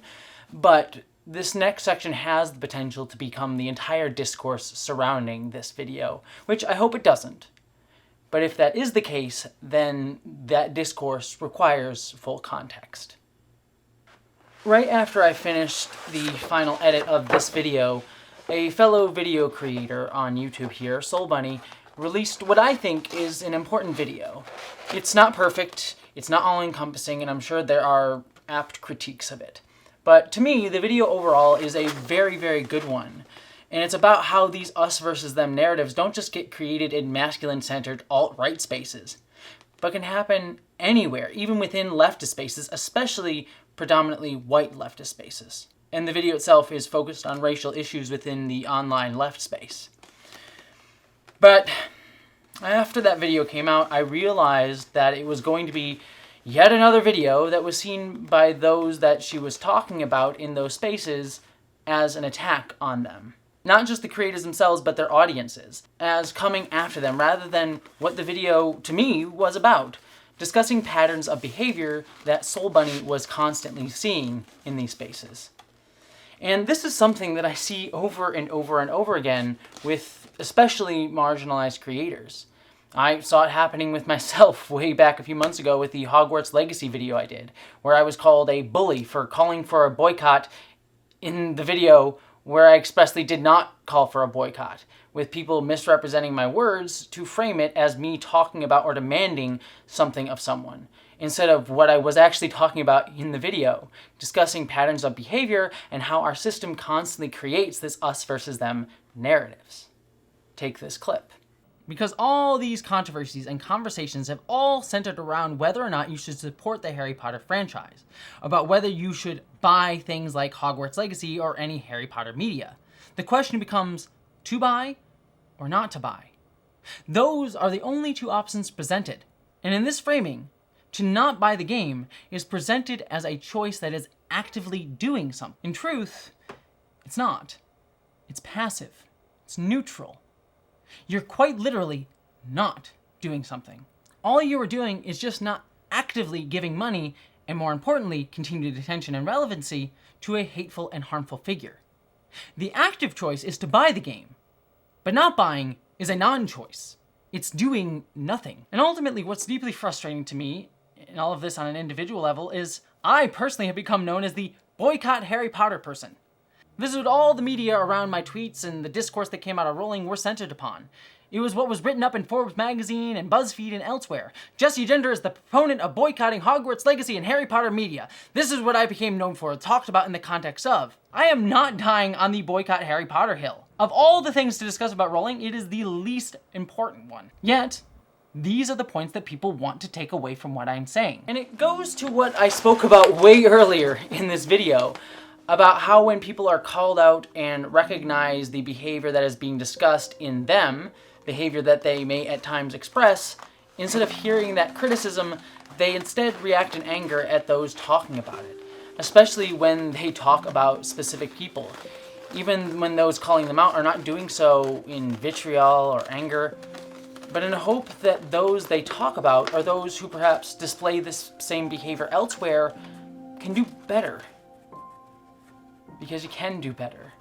And why would anyone, why would I waste my time making videos and doing work hoping people will do better if I didn't earnestly believe they could?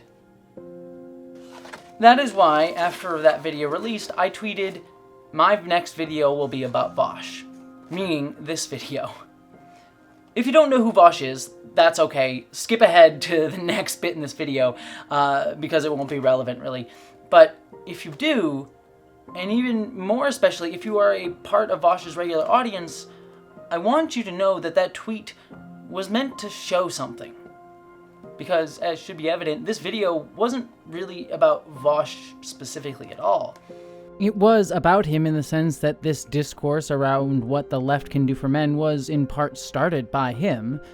But I realized that after I finished it, that it was partially about those who watch him. It was about trying to talk to those who watch him, and creators in spaces like his who push their audiences to see marginalized folks who discuss these issues, including directly myself sometimes, as enemies, as an other, as someone who is coming after him, and then vicariously his audience feels as if we're going after them. And it's because I and others have tried to speak about creating a more constructive space, a space that is about building up and listening to communities outside of the ones that we are a part of. Not tearing each other down, but one that requires calling out issues with continual patterns of behavior. And I don't want to get into litigating specific experiences because it will just be a whole thing, and I'd recommend Soul Bunny's video for more specifics on those situations. Briefly though, one thing that's worth quickly addressing that came up after I filmed this section of the video is a discussion that Soul Bunny's video sparked within the Black community. To be very clear, that is a conversation that I am not a part of and is not my place to have an opinion on, but just to listen to in any of the spaces that that community welcomes me into to just listen and learn within. One of those that I'd recommend is this video by FD Signifier, in which he facilitated conversations with people within the Black community that had varying opinions on the issue within Soul Bunny's video, both agreeing and disagreeing or just having complicated thoughts on that if you're curious to have a moment to learn for yourself. For me, listening to this entire conversation, I will say I've learned a lot, especially in how I should navigate these conversations in the future with my platform in ways that FD openly criticized within his video in a really fair and honest and I think wonderful way. There is no one definitive opinion, and it's not for me to go into another community to praise nor condemn nor opine on any of it because it's not my place to do any of that, and I would encourage anyone outside of that conversation to do the same. However, that conversation is but a piece of Soul Bunny's video, and to focus on that part alone feeds into a way to distract from her larger points that go beyond just this singular inter-community conversation, which no one within that community has a perfect answer to. Remember, all of us are imperfect people trying to imperfectly discuss how we all live in a system that demands perfection from everyone while it dehumanizes all of us and sets us against each other. But as we've been discussing this whole video, we also need to understand how we exist and navigate these conversations within said structures of power and understanding our places within it. Soul Bunny's video is well worth criticizing, but it's also worth listening to without singularly focusing on ways to dismiss it wholesale by using a singular conversation within a community that itself doesn't have a consensus on the issue. But to stay on point, I didn't make this video as a takedown of Vosh, yet many took my tweet to mean that this video was going to be that. And I have to think possibly that the reason people thought that had to do with issues from months ago where Vosh spoke about me in his stream, but one which I have never said a damn thing publicly about Vosh, or any other streamers in that situation who honestly were much more antagonistic towards me than Vosh was. And to be clear, I don't have any personal issues with Vosh, at least none that I will talk about publicly and use for content, ever. I literally only have spoken directly about Vosh in one video where I wasn't talking about a situation involving me, where I critiqued him, but I also expressly said this. I will admit that there is a fear with me having made this video and centering it around Vosh as an example of it, that it might just devolve into our audiences attacking each other, like Vosh's fans attacking me or my audience going after Vosh back. But I don't want that to happen. Because ultimately I know that we're all ultimately within the same spaces and that our audiences often overlap. And that there are folks who I've spoken to who are in my audience who are dealing with the complexities of the conflicts within our leftist community and are trying to reconcile them both within themselves and within their favorite creators in this space. As I myself am trying to do. I am trying myself to dismantle my own sort of centralizing of transness and wanting to reach out and try to center other voices and other identities that intersect with issues that affect me but don't directly affect me as a sort of middle-class white woman. So instead of us framing this whole conversation as, me versus Vosh, or debate bros versus video essayists, let's use this instance to create conversations as best we can. And so ultimately I wish everyone, even those who took issue with my points or felt I missed something here, I wish you all the best, and I wish to hear your thoughts, my friends. Yet, many assumed after that tweet that I had beef with him. Some even went back to characterize that video that I just showed you a clip from as a takedown piece of Vosh, when even Vosh himself, and fair to him, admitted that it was a good critique on one of his streams. Yet people assumed still that I had beef. And that this video would be about that beef, would it be about litigating all the ins and outs and the tiny pieces and nuance, da-da-da-da-da-da. I don't care about any of that. I don't have beef. But the assumption that I did, and that this video was going to be me going on a moral high horse despite zero context, is what interests me. But what surprised me was because my tweet had then been taken into this us versus them framing, was when people started to attack me, call me sick, slurs used against me. People saying I didn't care about trans genocide despite having made several videos on this channel about trans genocide and tweeted about it numerous times, and also the fact that trans people shouldn't have to make videos about our own genocide all the time. And I'm not calling those people out. Again, I'm not here to, go about the drama or to say Vosh audience bad or Vosh bad or anything like that. The point I'm making is that by simply saying I was going to talk about someone who is often framed, and to be fair, been framed in constant antagonistic narratives, was instantaneously put into an us versus them narrative. And then anger and vitriol and hate was directed at me, when I have said nothing is part of this whole discussion. In actuality, I don't care about Vosh. I don't say that to be dismissive or to be cruel or to be mean or to be negative. I just honestly do not care about him. And you'll see why in a moment. I'm not here for drama because that's unproductive. I will never make a Vosh takedown video. In fact, I pledge right here and now, I will never mention him again in a video, ever. But why I do mention him now is because of those I do care about. Who I do care about, who I care about very deeply, are those in his audience, those in this online community that I am but a part of anyone who falls constantly into these us versus them narratives, not just on Vosh's channel or the Debate Me streamer sphere, but in video essay channels, in our personal day-to-day life, everywhere in our society.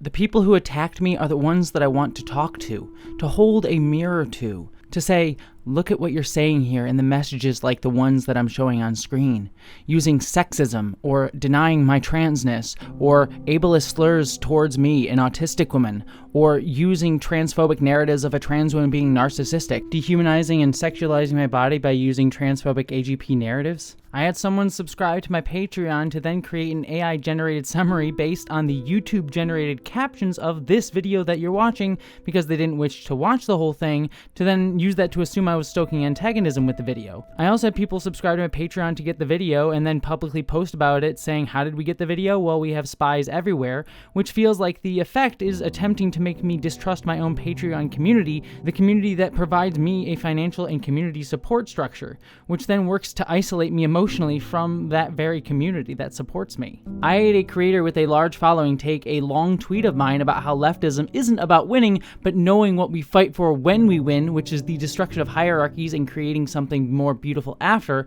and then crop that tweet so it sounded like I just wanted to lose, leading to another mass pile-on of my tweet to the point where I deleted it because I just didn't know where the harassment was coming from and was already dealing with so much that I just didn't want another line of attack and abuse to deal with.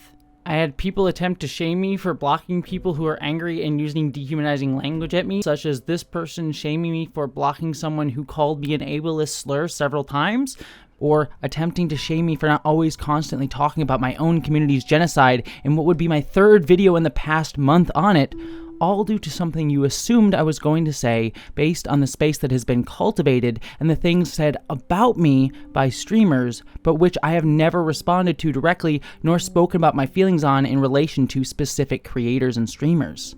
And this wasn't just like one or two tweets, this was thousands of people constantly sending this at me at all times amidst many other people who were sending other things that were both kind, supportive, and some that were just critical and actually kind. But how is anyone supposed to emotionally handle all of that at once? With any sort of grace? Say what you want about me, disagree with me, or the tweet, I'm open to the conversation, but the way that people have talked about me, the way that maybe you, watching this video, have talked about me, isn't okay. Not just because of how you dehumanize and attack me, but for your own sake as well. It dehumanizes you in a much more insidious and subtle way. This behavior is what pushes women, trans people, disabled people, neurodiverse folks, black people, Hispanic folks, Asian folks, indigenous folks, and more away from solidarity with you because you are using the tools of the oppressive system to dehumanize and traumatize us even when you don't understand or see that that is the case. And I stop being in community with you, and it leaves you isolated and alone, cut off from connection. I am not angry at those who attack me because what I am here to point out and recognize is that all of this behavior, for many of them, many of you, is a trauma response to the anxiety, fears, and lack of self-worth this system constantly funnels into antagonistic framings that our society constantly generates, stemming from its need to enforce a hierarchy that creates and centers control and domination. To be frank, I was really shocked with how many narratives got spun about me after this tweet, as well as Soul Bunny's video. All based on gaps in information, assumptions made about my tweets and my likes, as well as misinformation and disinformation that was spread. Honestly, it really sucked and was a hell of a lot worse than I assumed it would be when I tweeted the tweet. It kind of left me crying a few nights, to be frank. But all of this stuff serves to traumatize people like me over and over and over again, so that then, out of our trauma, we react back in pain and just go back and fight the same people who attacked us, instead of actually creating a discourse and dialogue. And then some of those people feel attacked and hurt as well. It's the same exact thing that I was talking about earlier on in this video about how many feminists went to attack and fight men because men traumatized many women. And instead of actually fighting this whole system, they just go back and fight and attack the same people who are at the head of the power structure that they are fighting back. But it also dehumanizes the people who are doing the harm and makes those spaces more homogenous and dangerously more isolated and alone, ensuring the problem of otherization continues and grows. Vaush, as a specific person and public figure, is not the problem I'm discussing, nor do I care to spend time critiquing him specifically, because that's not where I want to spend my energy, nor do I see him as my enemy.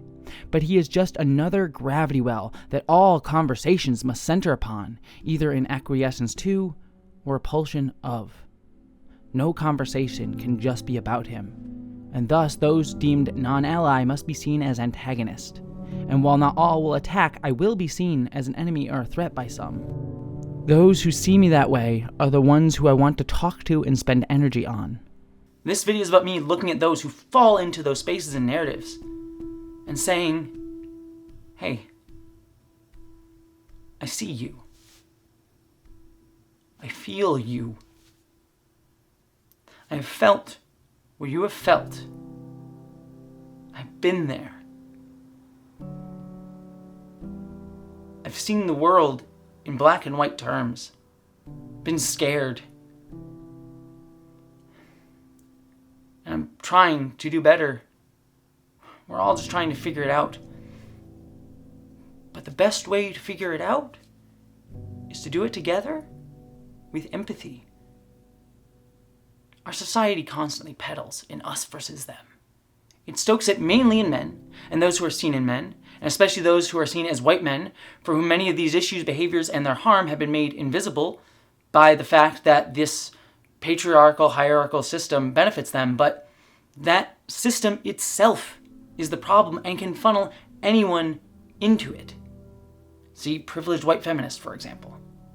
I believe you can do better. Unless you think that is me being condescending, I'm not about that.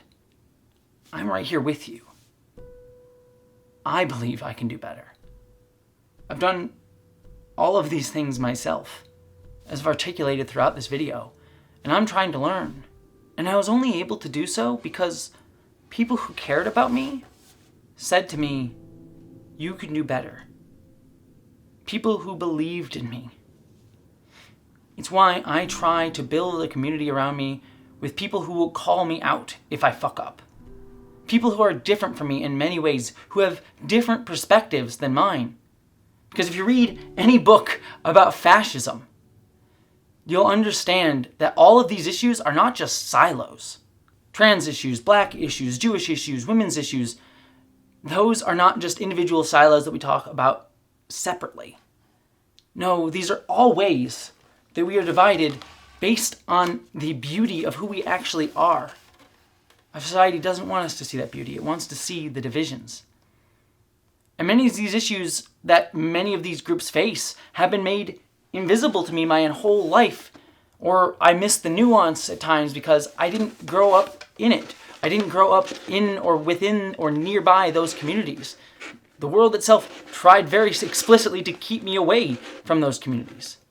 And it was only in the past few years, as I've grown and found more community with people who are different from me, by reading and listening and building inclusive conversations, have I gotten better at understanding.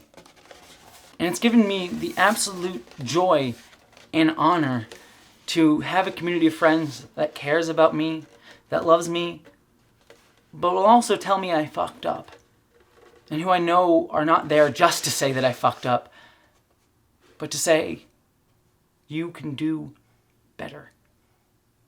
Because I'm not above criticism. I'm sure one of the main criticisms on this video will be about that tweet, that I was drama baiting with it. And you know what? That's totally fair. It wasn't my goal.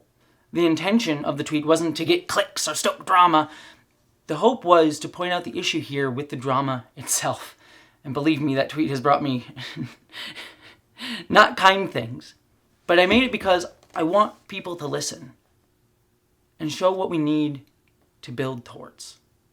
And I know my decision to make that tweet where I said this video is going to be about Bosch will mean that some people aren't going to listen. And maybe it's a disservice and a shame that I decided to tie this video to a tweet like that, which will invite those bad faith critiques or for people to view this video with antagonism. And the decision to make that tweet was one I wrestled with. But I wanted to point out the issue with how drama gets generated itself, how easy it is to do through no animus on the part of the person being targeted for being seen as the one instigating the drama, but how they, people like me, get blamed due to the lens of how someone else has framed how to view me through nothing that I have said of my own, and the assumptions that it then forces the people in these communities to make. I wanted to confront people about it and show them how I was treated and how people in these situations always get treated over and over and over again. And yeah, sadly, it means that people take this video in bad faith or assume my motives were to get clicks or just dislike the tactic in general. But the goal wasn't to tie to drama or boost the video through drama, but it was to hold a mirror to the people who only see things through drama and make assumptions based upon it. It's all well and good for me to make an entire 4-hour video about masculinity and talk about the people who are not in proximity or community with me, like Andrew Tate's community. But the issue exists here in my own spaces too, and we need to talk about it in an empathetic way. Maybe going about it this way was the wrong choice, I don't know. But it's one I wanted to try and see if it would make people see the problem, because I don't think that people would anyway. I wanted people to introspect and see what's happening. But I don't know. I'm wrestling with having made the choice about the tweet even now. It won't convince everyone, I know that, and I understand that people have issues with the choice, but I don't think any video will be able to convince everyone. And I think the issues need to be confronted head on. I know this video will just be seen as another attack video on Bosch by many, how most will assume I'm clout chasing or critique endlessly one part of this video they disagree with, or they'll talk about the fact that I referenced Soul Bunny's video, which they've already seen as an attack video on them, or any of a myriad of other things that I already decided before this video even came out that determined that my goal about this video is to have it be a bad faith attack, or to masculinize trans women, just based on the title of this video without having seen the video, and how that will just be how they will discuss me going forward. But if even one person watches this video and feels seen and heard and opens themselves up to vulnerability, then I will have considered the entire amount of work that I spent on this video worthwhile. So this is the way I chose to do it, and I'll own it. But I'll own it in hopes that it can help even a few. And I'll go back to a quote that I played earlier on in this video. Given the dominant culture's conceptualization of racism as individual acts of cruelty, it follows that only terrible people who consciously don't like people of color can enact racism. Though this conceptualization is misinformed, it is not benign. In fact, it functions beautifully to make it nearly impossible to engage in the necessary dialogue and self-reflection that can lead to change. Outrage at the suggestion of things like racism is often followed by righteous indignation about the manner in which the feedback was given. And so I say to any of you who are watching this video who needs to hear it, I believe in you. I'm here with you, trying to do it too. We are here to learn how to dismantle the way we've been taught to see the world. And that takes time. But it also means we have to be held accountable and listen. Truly listen with an open heart. And we need to learn that being held accountable does not mean people are here to destroy us. Being held accountable means someone believes in us to grow from that point of accepting accountability. Who understands that we're imperfect people trying imperfectly to fight this system that oppresses us all and sets us against each other. And explaining and taking the time to acknowledge division and bigotry in spaces is not the thing that creates the division. Nor is the end point of those discussions about calling someone a bigot.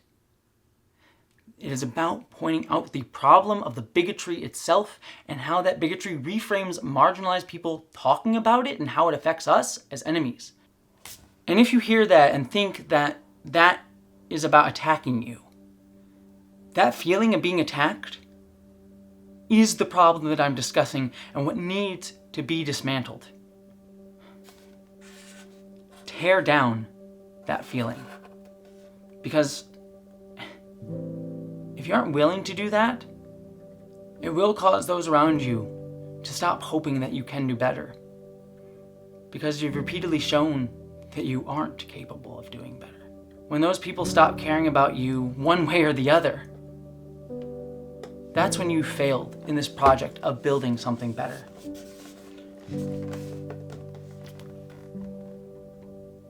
I can't hold space for those who won't do so for me. It's not healthy nor helpful.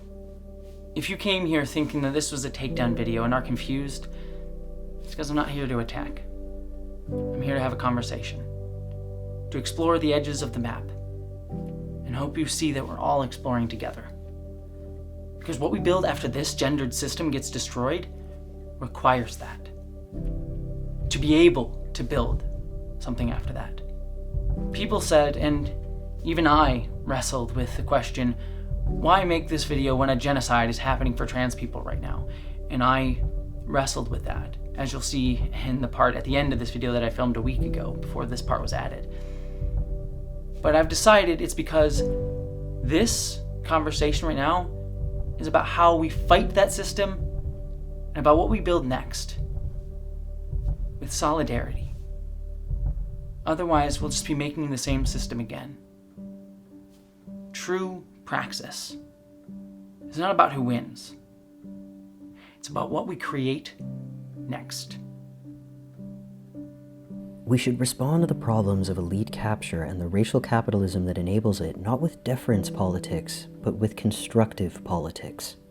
A constructive approach would focus on outcome over process, the pursuit of specific goals or results rather than the mere avoidance of complicity in injustice or promotion of purely moral or aesthetic principles.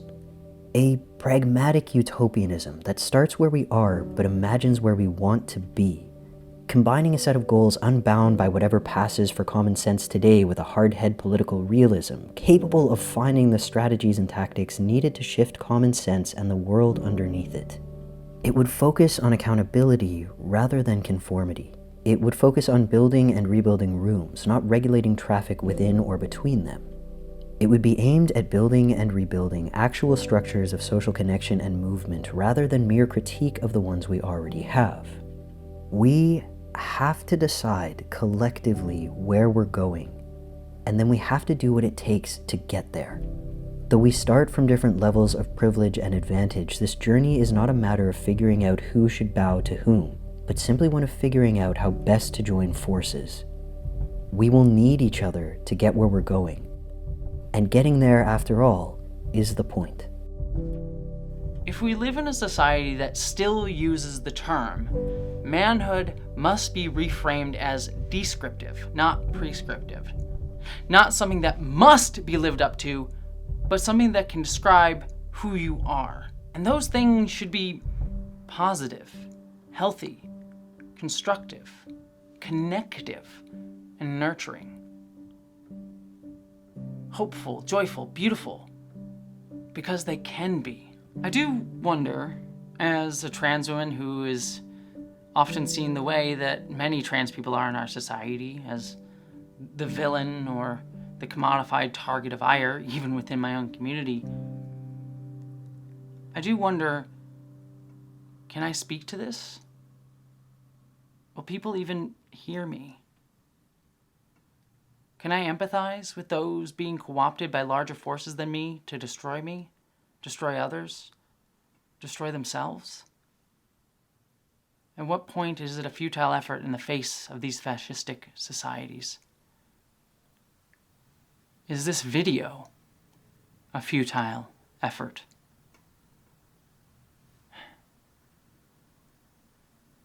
I don't know.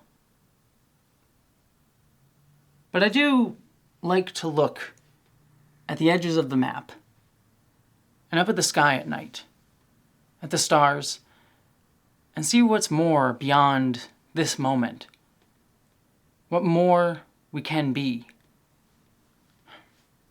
I guess, for now, I'll reach for that and hope.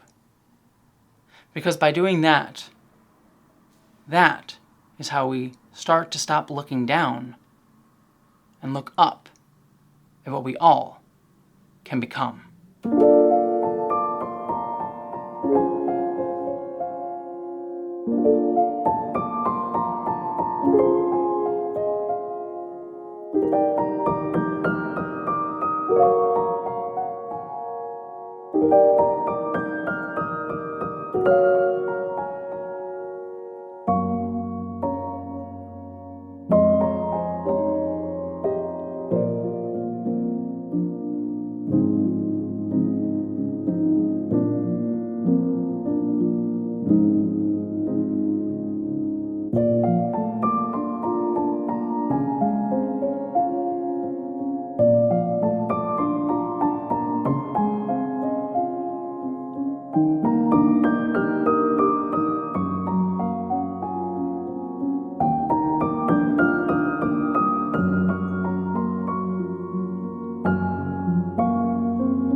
Hey there, everybody. I hope you're all doing well, especially after all of this video. I wanted to be honest with all of you and just take a few minutes after this video essay was over, because a lot of things have happened to me both personally and in the world since I initially wrote, then shot, and now have edited this video, because I am filming this right now after having edited the bulk of the video and before I've released it, obviously. And I just kind of wanted to have a little postscript discussion for just a couple minutes after this, because I think it's worth putting this in the video, though technically not part of the essay itself, but kind of just separate from it. And if you'll indulge me these couple extra minutes, I promise we'll get to the YouTube self-promoting stuff at the end like we typically do, but I just wanted to be honest and say a couple extra things. The first thing that I wanted to say is, number one, thank you for watching the entirety of this video. I'm assuming if you got into this part of the video, then you've watched the whole thing. And it should be very obvious that this video was really personal to me, to make for a variety of reasons. Not the least of which that I talk about a very traumatic experience in the middle of the video. And I also want to quick shout out my editor, Lucian Brinkley. He's one of my best friends, and he was sort of the first lead editor on this video, and he sort of really helped shape the artistry of this video. So shout out to him for his amazing work on this. But I will also say that to finish off the video, because this was such a personal video to me, I've been doing this sort of last little leg of editing for it, and I'm going to be very frank, I really hate this video. I think it's partially because of how personal this video gets, and I think that my emotions are very tied up in this video for a variety of reasons. But as I've edited this video, I've just come to hate it more and more because I feel like it's just a self-indulgent ramble. And so I know that that's my shit that I'm putting onto the video, so I just really, really hope that that it wasn't that, and that's my brain sort of being clouded by the things that I talk about in this video that are traumatizing to me. And so I do hope that it was really, really helpful and worthwhile. And that kind of leads me into the next thing that I wish to say, in that, you know, as I've been editing this, I've been struggling with, even if I even want to put it out, not just for the very personal reasons of me thinking that it's a very self-indulgent video, but because the video is about trying to find understanding and compassion towards men generally. But there is an element of me giving understanding and compassion to people who are very hateful, understanding how they get into that hateful rhetoric. And what has been my struggle is that since this video has come out, it was already going on when I wrote this video, but I wrote this video at the beginning of the year. But since then, The attacks against trans people have become more and more targeted, more and more scary. I mean, literally neo-Nazis and Nazis showing up protesting drag events. Not that that wasn't happening before this year, but it has become much more of a bigger issue, and the attacks against the trans community have been honestly overwhelming. We are in a trans genocide. If you don't believe that, I'm not going to even argue that in this video. But it is what's happening, and it has been emotionally and physically devastating. And I'm not even the one that's directly under attack, at least, in my safe little bubble up here in Washington State, though, of course, I live in the United States, and it's not safe for any trans person here. But I am certainly more privileged, I guess would be the word, than many. And it has been a very difficult struggle for me to make a video showing compassion for people who are trying to eliminate me, in their own words. And that's difficult because I am always someone who tries to be very compassionate, even towards the people who harm me. And I want to be very clear to everyone who is watching this video, because I know there might be some people who might have the same issues that I have with this video, and that, Jessie, why are you giving compassion to these people at a time where we need to be punching a lot of Nazis in the face? And I want to be very clear, we should punch Nazis in the face and fight back. But what I am trying to stay focused on is what needs to happen after we punch the Nazis in the face. We don't just fight back, we fight forward, to quote a TV show that I really like, because I always have to bring it back to pop culture. And what we need to do is try to build a society that creates equality for everyone, sees everyone with compassion, even the people who right now are told to hate and be vitriolic. I think that's what we always need to focus on. But I'll be honest, keeping my eye on that ball is really hard. And so it's just been something that I've struggled with in making this video. And I just wish to articulate it to all of you, because I don't necessarily have a resolution to that idea. It might be its own whole video at some point where I talk that out and think that out. But it's just something I struggled with in this video. And I felt that to not articulate it would be a detriment to this video. So I wanted to at least put that out there. The last thing that I will say, and this will kind of shift into the awkward self-promote-y bits, because welcome to capitalism, we live in it, and that's how we do YouTube. But I will try and put a very personal spin on it, because it is actually very important to me, in that one of the things that I'm also trying to hold on to with that mindset of not fight back, but fight forward, is trying to make sure I focus my content continually on making beautiful things and things that are meaningful. I've been stuck a lot lately in making videos that are sort of pushing back against anti-trans rhetoric, which I think are necessary. I'm going to continue to do those as I have the energy to, and I don't always do. But I've been focusing on videos that are trying to be inspiring me and make me excited. And to be honest with you, the thing with that is, to be able to do things that are much more constructive instead of just reactive, is they take a lot more time. And I'm learning that now, in that, like, I could do a video that's really quick and easy in terms of, like, writing it all up, and it would be very reactive. But to do things that are meaningful to me, they take a lot of time. And so I will say to my patrons, again, I know this sounds YouTube self-promoting, but I mean this very sincerely. To all my patrons who support me on Patreon, thank you. Because I've been trying my best, and I know I'm a workaholic, but I've been trying my best to be like, it's okay. You can take the time. You can sit with things. You can not just have to get it out as fast as possible.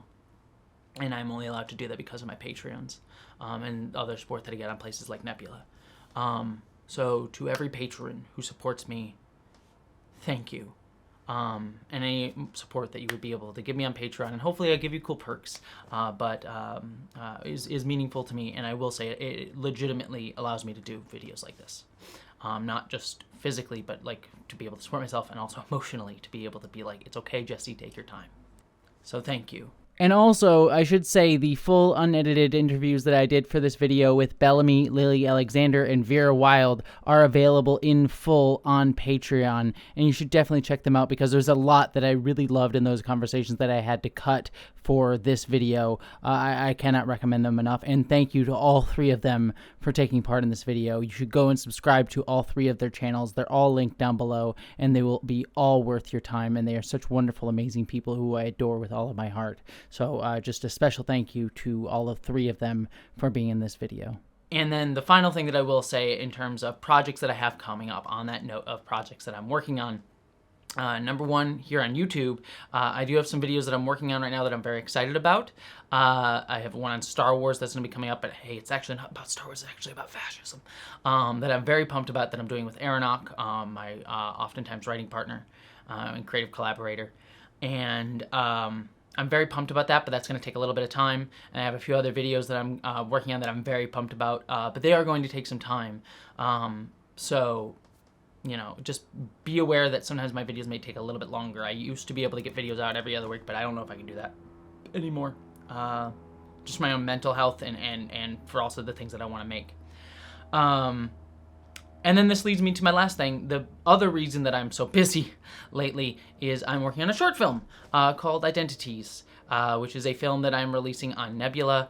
And they're funding it, and I'm making with some really amazing collaborators. As of the time of this filming, I've announced some of the actors that are going to be in it, including Ezra Reeves, who many of you may know from the show 4400, wonderful non-binary actor who I absolutely adore working with. And then also Jessica Nicole, who many of you may know from Fringe, who is one of the sweetest people that I've ever had the joy to meet, and a wonderful LGBTQ advocate and phenomenal actress who I absolutely adore. And there's many, many more cool people that may have been announced by the time this video goes up, but we're certainly going to have more. And I cannot tell you how excited I am about that. And it's projects like that that are keeping me excited and pumped to continue to try and make art that is constructive, art that is trans, like intrinsically transgender, because we need art that is intrinsically transgender right now. I need it right now, and to be able to work on it, to help make it and birth it into the world is an honor and a privilege and a joy that I need more than anything right now. Being able to make this content is only because of Nebula. They support me doing this stuff. I'm going to be able to make this short film that will be available on Nebula. And for those of you who don't know what it is, Nebula is the streaming service that I and several other creators here on YouTube who I really adore and love are building together to do something separate from the algorithm, to do our own thing and make really cool, beautiful art that sadly other places do not make easy to support or to be able to, be able to support ourselves doing. And they also have other wonderful things like videos from other creators that you can look at. We have Nebula classes as well, which are, content creators talking about their processes and cool ideas and things that they're working on. Foreign Man to Foreign Land, who I absolutely adore, has a really great one on telling authentic stories. Honestly, I actually adore that class a lot. And if you, again, self-promotion, if you sign up at the link below, you get 40% off an annual plan for Nebula and Nebula classes. It'll get you Identities when it comes out. And it does help support me. Thank you for indulging the self-promoting bits mixed in also with the very, very personal bits as well. Welcome to YouTube. It's an awkward mix of both of those things. But everything I have said is very earnest, and I wanted to say it all. So to patrons, thank you for supporting me and letting me do all of this. To those of you who also support me on Nebula or only support me on Nebula, thank you as well there. Could not do this without both groups of you. You allow me to make these things and to make art that is meaningful and special to me, and I hope is meaningful and special to all of you. Thank you for watching this video. There's complicated feelings on it, but thank you for watching it nonetheless. With that all said, I will finish off this even more self-indulgent rant at the end here, and wish you all a live long in heart, and live long and prosper. To all of you patrons who support me doing this, who allow me to be able to be my weirdo dork self on the internet, I would wish to say a very earnest thank you. And an extra special thank you to as always, here we go. Catherine Lambest, Carrie Ellen Falls, Joe Herman Holt, Nils Osborne Oldsholm, Miranda Janelle, Lily Gray, Phil, Mary Mello, Ongwe Ias, Heather Long, Elle Tantivy, Barbie Ann Rounds, Jack McAllen, Stephen Kleinard, Hannah Frederick, Courtney Ray Kelly, Christian Hurst, Jem Shin, Alex Miller, Michael Wolnetz, Chloe Dollar, Randy Thompson, Matt Chung, Nisa Marie, Baba Ruski, Auntie Kate 808, Dark Archon, Samuel Howard, Christine S, Super Desi, William Tony, Spooky Heather Sylvia, Alon Altman, Wellington Marcus, Brits Krieg, Boydie Mary Bethel, Tara Rose, Angela Hendricks, Vincent Ellington, Meadow Whisperer, Jessica Kimball, Lily Blanley, Nicole Estorga, Stephen Coyle, Joel Gilly, Joseph Dewey, Felicia Tost, Garebear 94, Dominic Nobles, Zane Schuschler, Marshall Nye, James Krivda, Rose Connolly, Gordon Alexander, Zone 1 Librarian, Winifred Fuss, Weirdy Beardy, I love that name, Nathaniel Fraughton, Sean McKenzie, Jolene Cassidy Ferengito, Transit Toronto, AV, Panico Key, Quattro, Dwayne L, Shield Maiden 4444, Rain Corkin, Damian Rice, Ryan Hunter, Scott Russell, Trusta, W. Randy Edie, John Weatherby, Sage Corbett, Carry On, Shasha M, Teague Wilson, Melinda Walters, Drew Bach, Stephen Richardson, Autumn Jennings, Jade Persuades, Beatrix Pruvis, Matthew Craiglow, just James, Maddie H. Lysa, Kevin Froteg, Sean Sullivan, Sean Piper, Epsilon is greater than, Melody Ann Winter's Good, Flyan Kata, Devon Camerlocker, Casual Observer, Mark H. Williams, Author, Sarah Leslie Hutchkins, The Mighty Jinjo Joe, Jess Johnson, Flynn, Sarah Bystand, Patricia Cromptick, Sarah Lamoureux, Blueberry Hill, William Stewart, Katie Kate, Jafra Day Thomas, Laura Demereau, Leah Boyd, Roy Nigby, Here Reeses of Eluthane, Michael and Kate Hake, Chris Hurst, Emma Ramirez, Verdox Kai, Skyscanner, Joe Comics, Jordy Lucero, Zofel, Nikki Gordon Bloomfield, Crit Fax, Becky Sparks, Grumpy Dragon 75, Stuart Puptart, Zamula Kincaid, Luna Sophie Celeste, Joanne the Wretch Witch, Valerie Blackbird, The Tipsy Changeling, Troy Stull, Blue, Marion Herv, Joe Jason Knott, Silas Don, Kurt Mulvin, Callum McLeod of Clan McLeod, Adam RDL Taylor, Angie Vinco, Kingy, It's a Bug, Not a Feature, Ulrich Bogdan, and Abigail Marie. Thank you all so much. Again, adore you all, love you all, and thank you for all your support and for making me be able to be a weird dork for all of you. Live long and prosper.